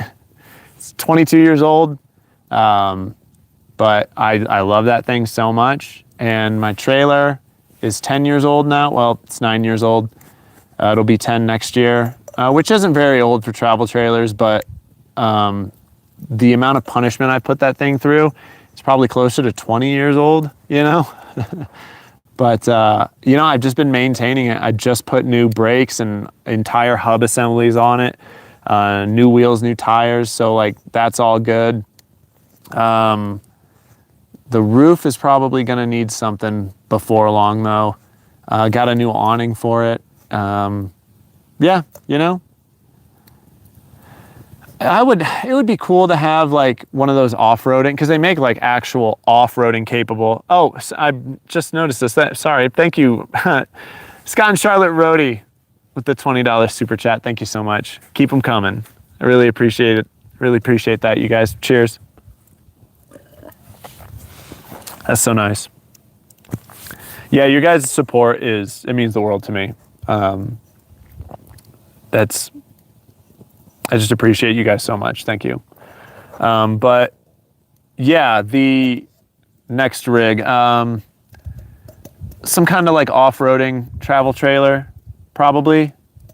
That would be really cool. They're expensive, but we'll see. Or a truck camper, like something for the bed of my truck. Something like that. I don't really know. Probably not a motorhome. I don't think I'll ever really get a motorhome. I really like having a truck. The truck and trailer setup is pretty sweet. But if I had a truck camper, I would definitely be more maneuverable. So, I don't know. Delta 05 USMC said, just bought a Class C. I have no idea what I'm doing. Any newbie advice? That's awesome. I mean, the best advice I can give you is to just get out there, you know? Just hop in your Class C and start traveling with it. While you're in that like newbie phase and you are like, you're not really all that comfortable with the rig, you're still learning how it behaves in certain situations. I just highly suggest doing what's called shakedown trips. And that's where you take your rig somewhere nearby where you live, or just like wherever your home base is, so that if something happens, then you're not far from help, you know? And that just helps you build confidence, because when you have those really like stressful moments, like that can break some people and make them not want to like travel or RV anymore. And so, yeah, it's good to do those shakedown trips, those short little trips close to home, so that you build your confidence. And eventually you'll have enough experiences with your rig that you just know how it's going to behave in whatever situation that life throws at you. Like for instance, with me, my truck and trailer, I've had this exact rig for 9 years now. And, I just know it like the back of my hand. And you'll get there too with your rig. It just takes time. Judy Grant with the $20 super chat. Thank you so much. Small token of appreciation for all the enjoyment I get from your vids. Wow. That makes me feel really good. Thank you. You know, I rely on you guys so much for, you know, just watching the videos. And so like, I think of it so much from my perspective as me needing you. And so when I get a message like that from you guys, you know, small token of appreciation for all the enjoyment I get from your vids, it's just really cool to see it from the other side. You know what I'm saying? So thank you. And some moths and mosquitoes are coming out. Pro 4X Expeditions with the $10 super chat. Thank you so much, man. I really appreciate that. Thank you so much for the support. Cheers. Cheers to both of you.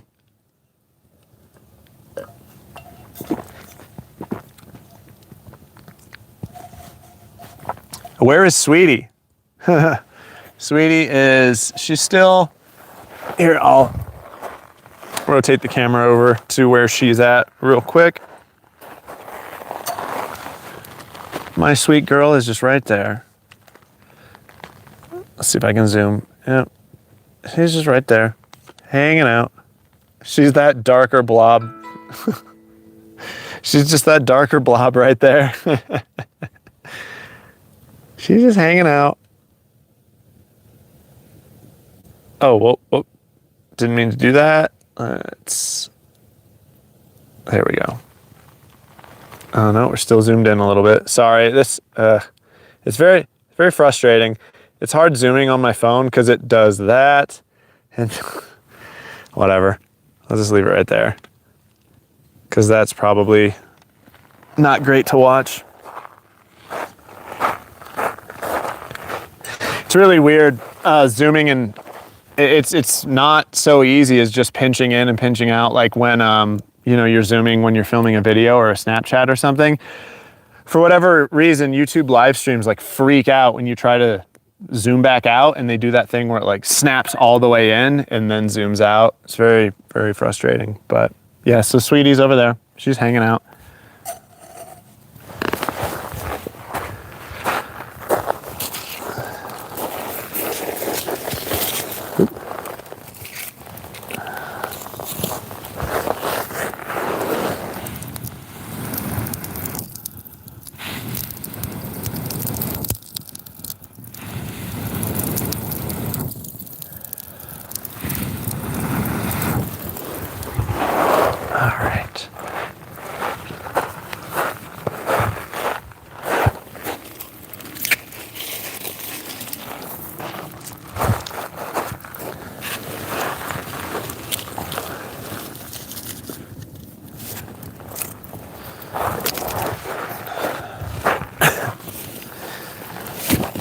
All right, wind changed directions on us. Gotta reposition so I'm not getting choked out by the fire. Anyone that is in the Arizona area, if you guys aren't outside, you should go outside and look toward the west. The moon is in this really cool crescent moon shape. And just below it, a little closer to the horizon, is Venus, the planet Venus. It's really bright, very clearly see it. It's the only star that's out on the horizon right now. And so, yeah, actually probably anyone that's like in the mountain time zone and Pacific time zone people, if you like seeing the moon do cool things and you like seeing planets, they're both out right now. Venus and a crescent moon, pretty cool. Looks pretty cool. Mike BPOV with the $20 super chat said, thanks for what you do. Here's a beer for me. Enjoy it, brother. Your way of life is inspiring. Thank you, Mike. I really appreciate that, man. And thank you, dude. You've been asking some really good questions tonight, and that's really great. Dang it! The freaking wind changed directions again. Classic Campfire stuff. What I was saying is, it's really nice when you guys are all asking really good questions and participating in chat, and because that really helps the live streams flow, and it makes them really enjoyable for me too. There. And Mike, speaking of that, said, here's a beer for me. Cup's empty, so I'm gonna go grab one. I'll be right back.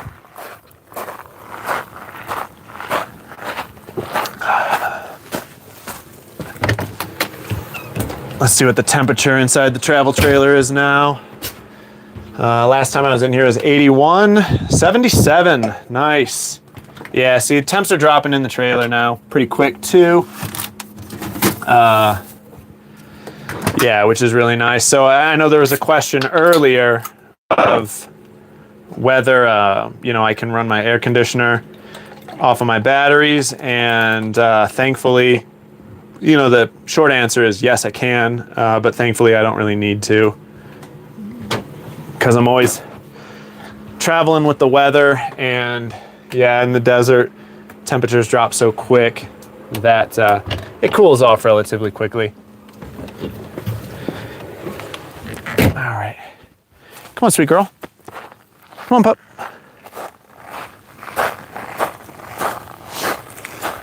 Sweetie, come here.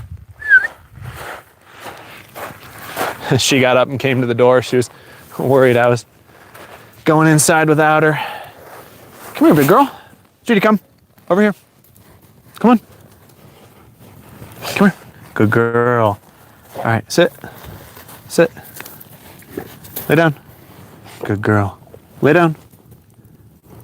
It was really cute. I was telling you guys that my cousin Lauren came and camped with me last night, just for one night, but it was so cute. Sweetie was so happy to see her, and she just hung around my cousin the whole time. It was like I was chopped liver. It was like I didn't even matter. Sweetie just wanted to hang out with Lauren, and so like when we had our campfire, she sat right next to Lauren's chair, kind of like how she is next to me right now, and she just stayed there. And yeah, it was just really funny how she was just paying Lauren all the attention, and she didn't pay.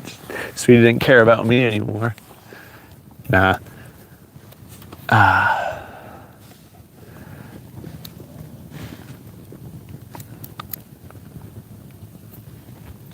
Yeah, no air needed. Absolutely right. It's one thing I love about the desert. How old is Sweetie? She's 12 and a half. So yeah, she's a pretty old girl, especially for a Rottie.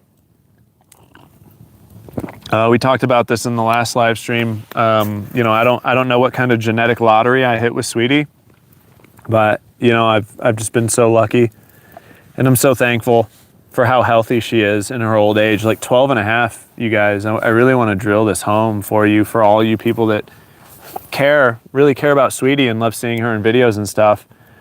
12 and a half is really, really old for a Rottweiler. It's considered geriatric. Most Rottweilers do not live this long. And she is just as healthy as can be, man. Like, she still goes on hikes. Granted, I've had to tone them back, you know. We go on, the only hikes I take her on now are the ones that aren't like very difficult. We stick to the easier ones. Like that lake hike, the hike around Parker Canyon Lake in a recent video. And even that one, you know, that one didn't have very much elevation gain at all, but you know, it was like 4 miles, 4.5 miles or something like that. And even that was kind of tough for her, but she did it. She handled it. So yeah, just really thankful for how healthy she still is. And I feel like I'm on bonus time, if you know what I mean. I don't take any day that I have with her for granted. So she's checking out sticks. It's funny. Oh man, this really got dark. Come on, Fire. This fire needs to pick up.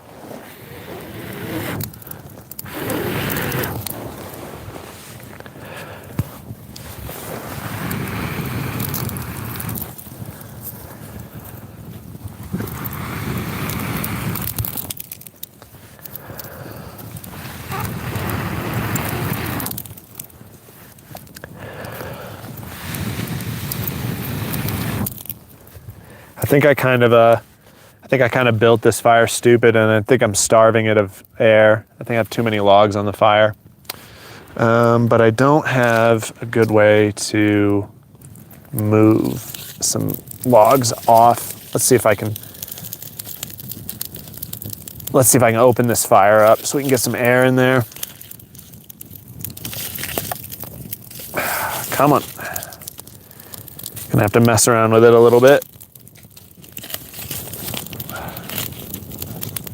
Okay, let's try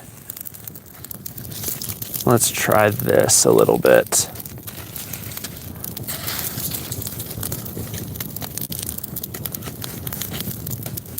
Yeah, that's much better. Yeah, I just had it starved for air. Too many logs packed together. The coal bed wasn't open to the air. There we go, much better. Hey, you can see me now. There we go. Much better.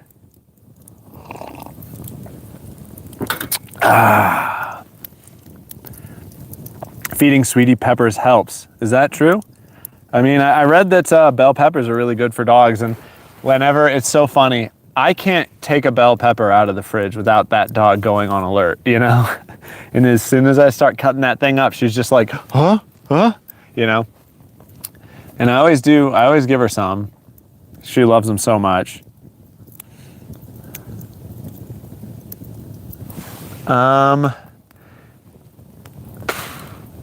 Unfortunately, there really wasn't much of a sunset tonight. Let's see.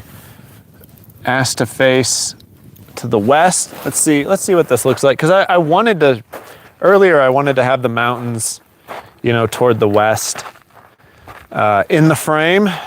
So let's see. There we go. Yeah, you can have the silhouette of the mountains. That's kind of cool. What do you guys think? Better view? Worse view? Oh, cool. Yeah, I was talking about the moon. So I'm gonna zoom in on that. Yeah, see? Got the crescent moon there. And it's even thinner than it's showing on camera. And then that right there is Venus, that little dot of light. That is not a star, that is the planet Venus. So pretty cool. Pretty cool how we got, all right. And like I said, I'm about to zoom out, so YouTube is gonna do that annoying thing where it zooms all the way back in first. There it goes. So sorry about that in advance. But yeah, there we go.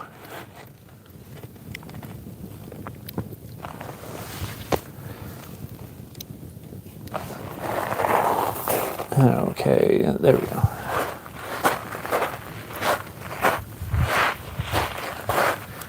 And you know, it's also pretty cool right now. I'm just like looking out at this view and I see 1, 2, 3, 4. I see 4 other campfires. And that's just cool. I mean, they're way out there. They're pretty far away. But it's just kind of neat to see, you know, to know that, you know, there's other people out here in the same area and they're having campfires, having a good time. I hope everyone out there is having a good time. And what's also kind of fun is since like those fires I see are like down in the valley, but since I can see them, I know they can see mine. And so I wonder if any of them are sitting down there and they're like, oh, there's someone's having a campfire up there, way up there.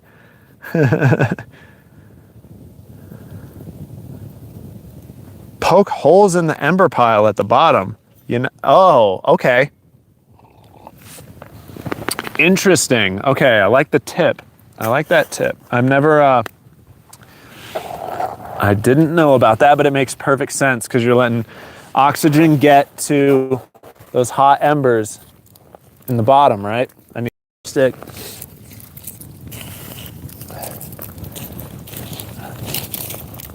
Oop. Let's give that a try. All right. Yeah, I think the fire did build up a little bit.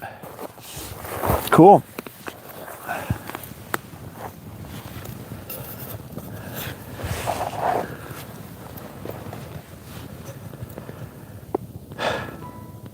Also, if you give her curcumin chews, it's great for lowering inflammation. Is that a mistype or is curcumin? Yeah. Tikka Masala sponsor you yet? Well, they should, because I actually just got all the fixins for tikka masala just yesterday. I went to the grocery store, so I'm going to be cooking that again here soon. There we go. Are the evenings pretty cold down there at this time of year? So yeah, typically the evenings are cold. Like not, well, no, sorry. Yeah, they are like really cold because I'm at 7,200 feet. And so this time of year, at this elevation in Arizona, the lows should be near freezing. But this is an extremely warm winter. Well, I suppose we're in, oh, this is the last day of winter, you guys. Wow. Can we get a little celebration, a little clapping for that? Last day of winter. Thank God. Spring is upon us. That's exciting. That is actually exciting. So tomorrow then, that means tomorrow, and correct me if I'm wrong, but I'm pretty sure this is right. Tomorrow is the, is it vernal equinox? So tomorrow the day is the same exact length as the night. And that's exciting too, because more daylight, that is a lot of fun. So yeah, all good things.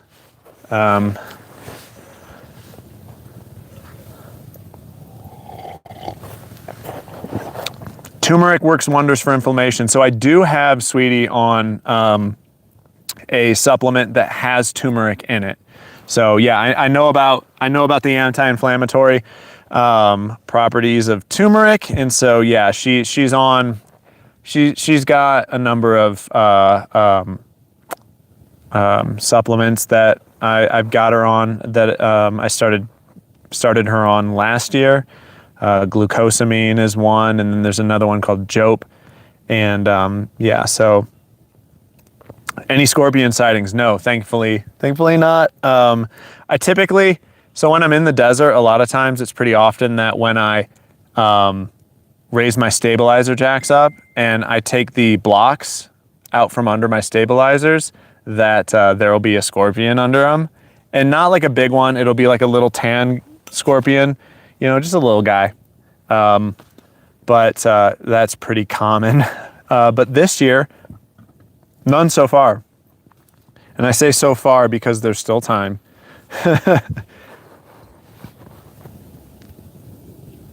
Oh, whoops, I just accidentally closed chat on, all right, there we go.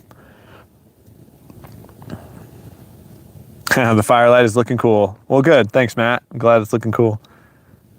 I think I'm pretty happy with how the mountains look. This silhouette is cool, isn't it? With Venus freaking just hanging out right there too.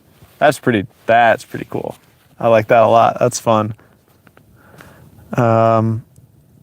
Are the evenings pretty cold down there? Oh, sorry, I just asked that question. Yeah, evenings are not cold right now, but they usually are. This is unseasonably warm. Winter, it's 106 down here in the Phoenix Valley. I know. This is insane. Insanely warm temperatures for Arizona right now. Yeah, like I said, I'm at 7,200 feet.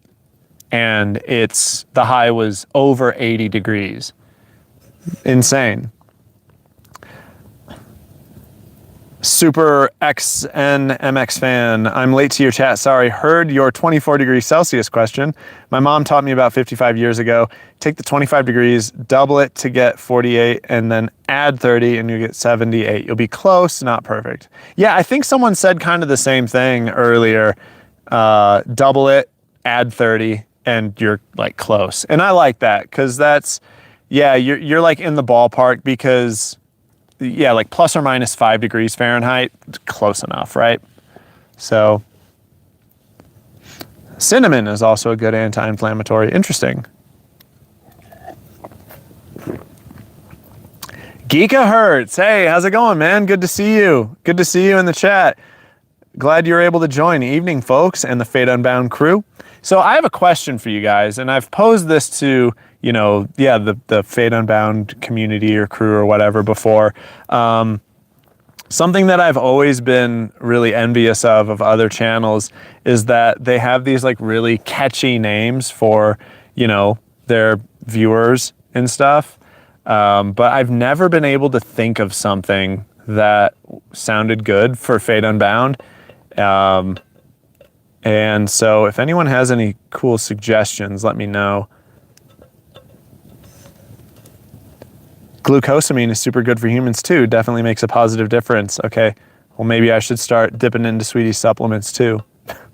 No, I'm joking. I know I can just get some for myself. I think Sweetie actually came and I think she's hanging out with us. I can't really tell because the fire is right. Oh yeah. Yeah, she's hanging out real close. That's cool. She came on over to join us.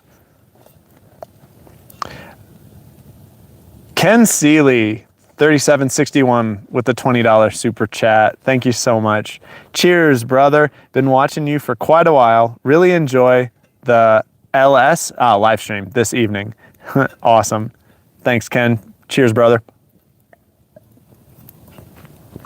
Yeah, I'm really enjoying this live stream too. This is a lot of fun. I like hanging out with you guys. I really do.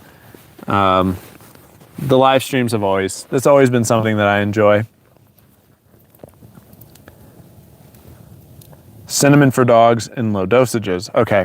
Yeah, I mean, I always, whenever I, you know, someone tells me this is good, this is helpful, blah, blah, blah. I always, you know, look it up myself too. I've got my veterinarian back home that I ask questions to also, and she has known Sweetie since she was a puppy. And so, yeah, I give my vet back home a call too. And when I say back home, I mean Indiana. So yeah, I'll run those things by her too. Any recommendations on tires for my bumper pole RV single axle? People in the chat, do we have recommendations for tires? I think is it Goodyear Endurance is the one that's like the tried and true, like best trailer tire?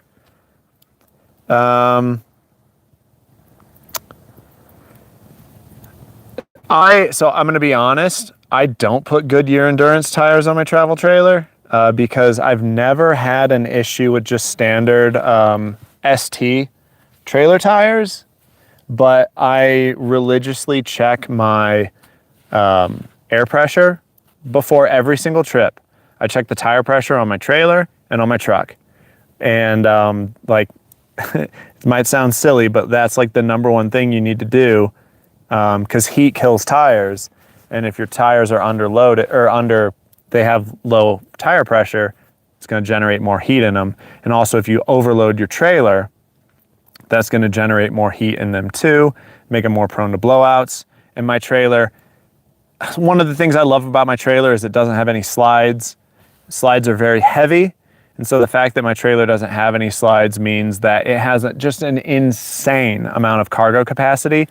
My trailer can carry something like 2,700 pounds in a 24-foot trailer, you know? And so my trailer's never overloaded. It's not even close.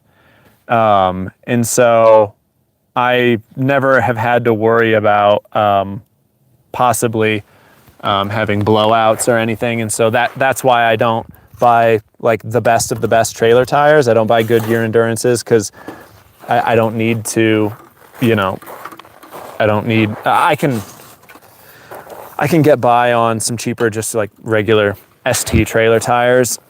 I have some like whatever random brand on them right now.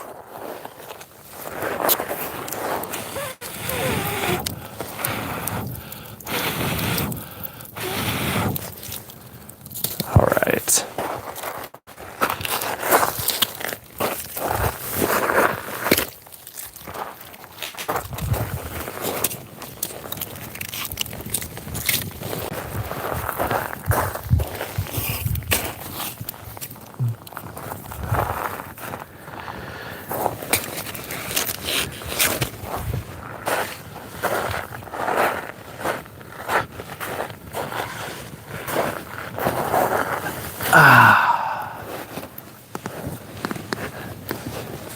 There we go. Had to build the fire up a little bit.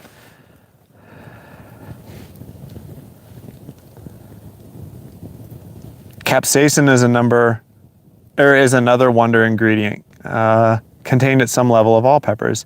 Sweetie's good health as a result of activity and diet.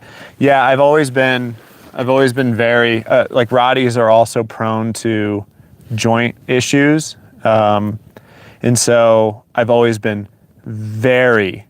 I've always paid a lot of attention to Sweetie's weight. And so I've never let her get overweight or underweight. If she starts to get a little too light, I increase her food just a little bit. And then if she starts to get a little overweight, I decrease her food. And it's always just a back and forth, you know, to keep her in that like proper weight range. And yeah, I give her, whenever I cook, whatever, you know, when I'm cooking with vegetables that I know are also good for dogs, I always give her some because, you know, fresh veggies I know are really good for her. And yeah, activity, obviously, you know, we do a lot and she's always with me. That dog is always by my side. And so, yeah, she gets a lot of movement and a lot of love too. She lives a very stress-free life, you know. She gets to be right by my side all the time, and so, yeah.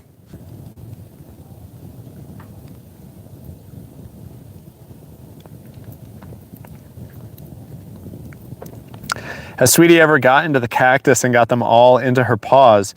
Our Cane Corso did, and it was so bad. Oh my gosh, but we got them all out. Okay, so, yeah, Sweetie has stuck her face in Choya before, and if you know anything about Choya, it's horrible.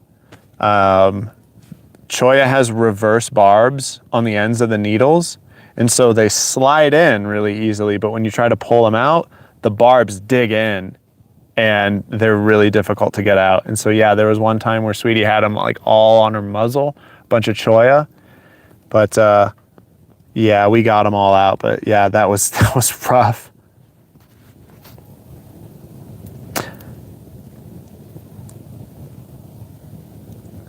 So, okay, guys. So yeah, no. I'm not talking about changing the name of the channel from Fade Unbound. I'm talking about what to call like the community, you know. I can't think of like what some of the other big RVing channels like call their community, but they're like really catchy. Yeah, I can't think of any right now, and that's what I'm talking about. I'm like talking about like a nickname for you guys, you know, for the viewers of Fate Unbound.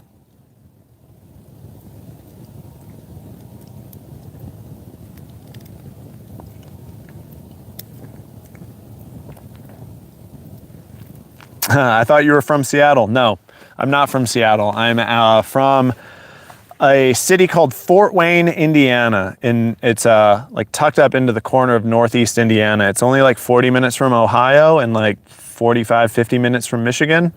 And that's where I was born and raised. You may have thought I'm from Seattle because my brother lives in Seattle, and so I've made a lot of videos in that area because I love my brother very, very much, and so I visit him every year. Him and his wife, and now their daughter, my baby niece too.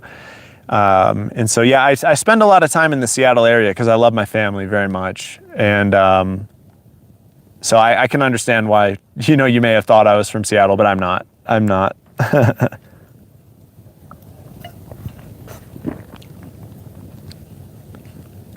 Yeah, Goodyear Endurance I'm seeing people talking about. And Reed Forrest said, I run Goodyear Endurance now after 2 blowouts from cheap tires in a single trip. 2 blowouts in a single trip. Wow. Sorry to hear that, man. Yeah, that's terrible. And what sucks so much about blowouts is typically in these towables, you know, they just demolish the wheel well too, because it's just sheet metal, you know, if that even. Yeah, sorry for going dark on you guys. I hope it's better now. It looks better on my screen.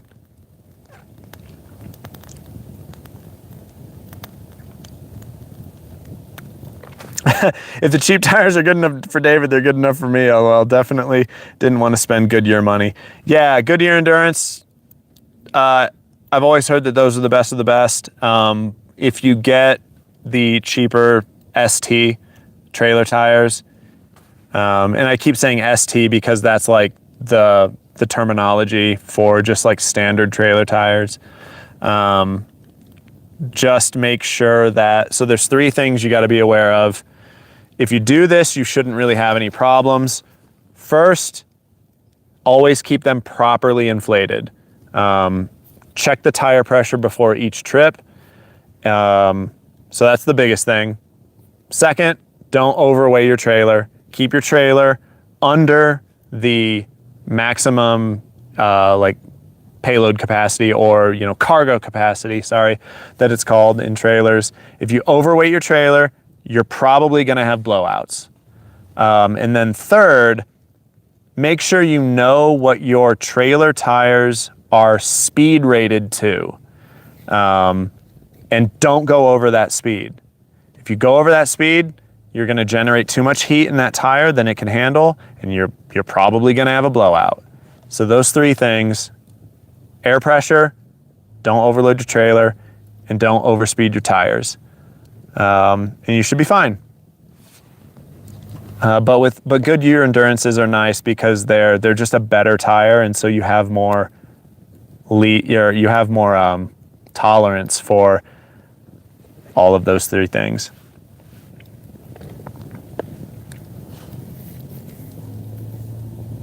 Oh, I thought we were the dream catchers. Yeah, you know, I forgot all about that. I forgot all about that.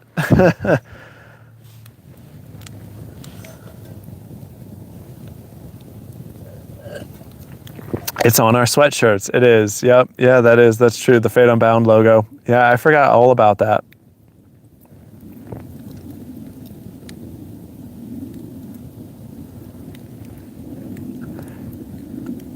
Fate Unbounders. Call us Fate Babes, Fate Bays. Yeah, that's tough. They're rated for 81 miles per hour. I never go over 75. I keep it under max weight and always run them at 65 PSI. Man, I don't even go 75. The fastest I ever go while towing is 65. And I typically set my cruise at 60. But I'll speed up to 65 if I'm going through like a major city and there's a lot of traffic and I don't want to, like, you know, clog up the interstate. typically I only go 60 because what a lot of people don't think about is as you go faster and faster, your fuel economy goes down at increasing rates. And so like you're burning so much more fuel at 75 than if you slow down to like 70. And then again, if you slow down to 65, you'll save a lot more too. And not only do you get better fuel economy, but it's just so much easier on your tow vehicle and your trailer too. Your tires will last longer, your engine will last longer, your transmission will last longer, everything will last longer if you go slower. And for me personally, I'm all about longevity, obviously, if you haven't noticed with my equipment. And so, yeah, that's why I usually travel at 60 mile an hour, even if the speed limit is faster. And I know that might be controversial because some people might get upset with me going slow, but they can pass me, just pass me. It's totally fine, because I've got fuel economy and I've got longevity in mind with my rig. I need these things to last as long as they can. Because a new truck is insanely expensive and a new trailer is insanely expensive too. And so, yeah.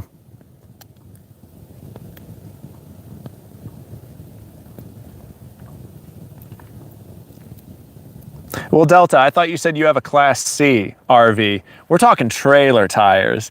So don't worry too much about your Class C with blowouts because that thing has truck tires on them, and load range E truck tires are good stuff. So yeah, if you're having blowouts with something like that, then yeah, you're really, really overloading your rig, or you're having like really, really bad tire pressure too, or maybe you get a nail, stuck in it or something. But yeah, trailer tires are known for not being as good as truck tires. So don't worry too much. Yeah. How do I handle high wind while driving? Oh, it's so easy. It's so easy. All you got to do is just slow down. If you're getting a lot of side wind and it's moving your rig while you're going down the highway, just slow down. And I know a lot of people get stressed out when they slow down and people are passing them and you feel like you're impeding traffic, but your safety is what is most important.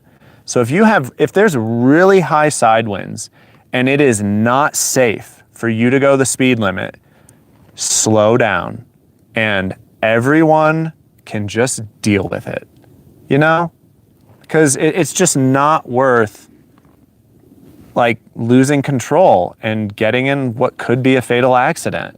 That's what I do. If I'm getting a lot of high side winds, like traveling through Wyoming, where the side winds can get insane, I'll slow down to 45 mile an hour on the interstate because I have to. I have to slow down to that speed to stay safe.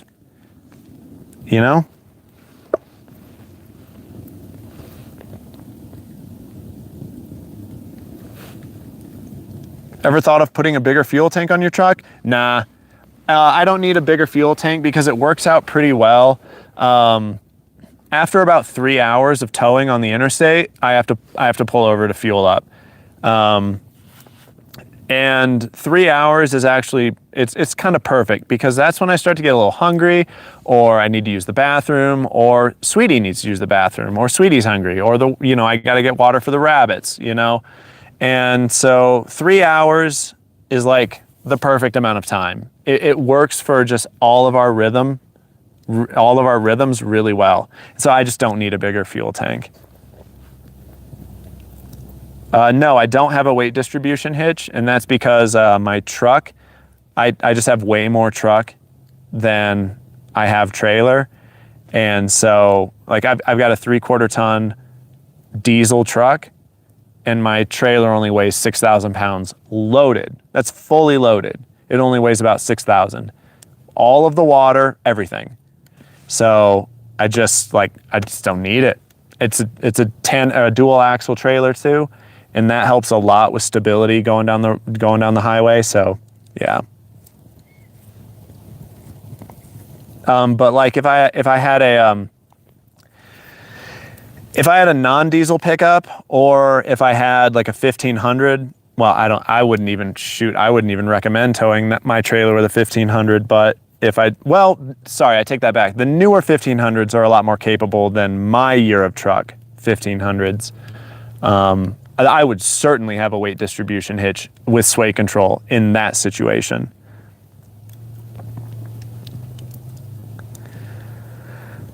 Oh wow, we've been live for going on 2 hours and 15 minutes. Did you guys hear that? Did you hear Sweetie bark? See, that's what I'm talking about. I didn't hear anything. I don't know what she's barking at, but she heard something. And yeah, that's why I love that dog so much, because I know she's keeping watch. Yeah, a bear. So yeah, Sweetie she's an amazing complement to what I do, to these types of travels. Yeah, I would be so much more on edge without her. Knowing that she's here, she's keeping watch, she's listening, it just lets my mind not have to worry about that. And I can be here in the moment, present with you guys without having to worry about anything else. And it's just so nice. I cherish that dog so much. Delta 05 USMC with the $20 super chat. Thank you so much. I really appreciate the support. It really does mean a lot to me. Cheers. Cheers to you.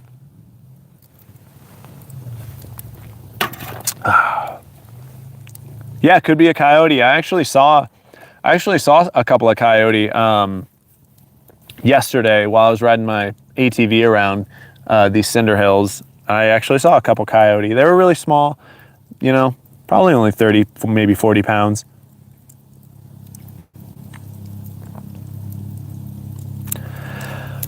Well, everyone, I think I'm gonna call it there. It's getting really dark. And can't see the mountains anymore. And the stars are beautiful though. Really pretty night. And I hope all you guys are enjoying a beautiful Friday night too. I really appreciate everyone stopping by and hanging out with me and Sweetie, and sitting around the fire and, you know, having a little chat. It's really cool. Yeah, I really enjoy these live streams, and I enjoy hanging out with all of you. You guys make this a lot of fun, and thanks for all the questions and everyone hanging out in chat. And thank you for the super chats. I really appreciate your guys' support. It means the world to me. It really does. And you know, I'm looking forward to the next live stream too. These are a lot of fun. This is the third one now? The third one that we've gotten back into, and so yeah, we're definitely going to keep this going. Campfire Fridays it's a thing now. Every other Friday, not every Friday, every other one. And yeah, I hope. Gosh, it's so dark now. You guys can barely see me, but yeah, I hope you enjoyed the live stream. I hope you guys all had fun too. And Geeka Hurts with the $5 super chat. He said, thanks again. Yeah, thank you, man. I really appreciate it. Before I go, though, I'm going to spin the camera around, turn my trailer's outside light on, and say goodbye to you guys with Sweetie.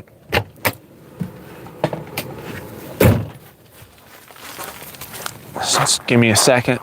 Come back, grab the camera. Again, if you guys are, you know, in like the mountain time zone or the Pacific time zone, the crescent moon is still up. It's pretty cool. Give it a look. But yeah, here we go.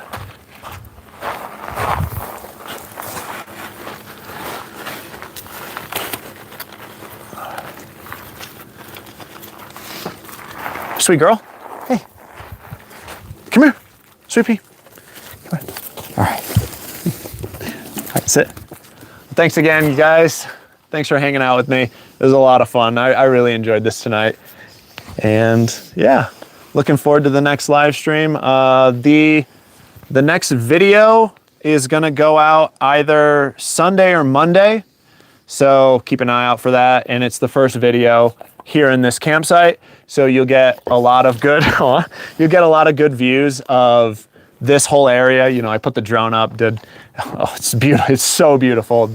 What you saw on the live stream doesn't cut it. The drone footage is so cool. So yeah, look for that video going out Sunday or Monday. Not entirely sure. It all depends on how long editing takes. But yeah, I hope you guys all have an awesome night. Thank you again for hanging out with us. I really appreciate it. This dog, you are being needy right now. You want like a treat or something, don't you? All right, well, good night, guys. See you in the next one.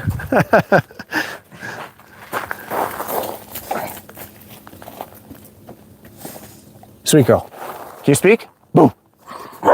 Good girl.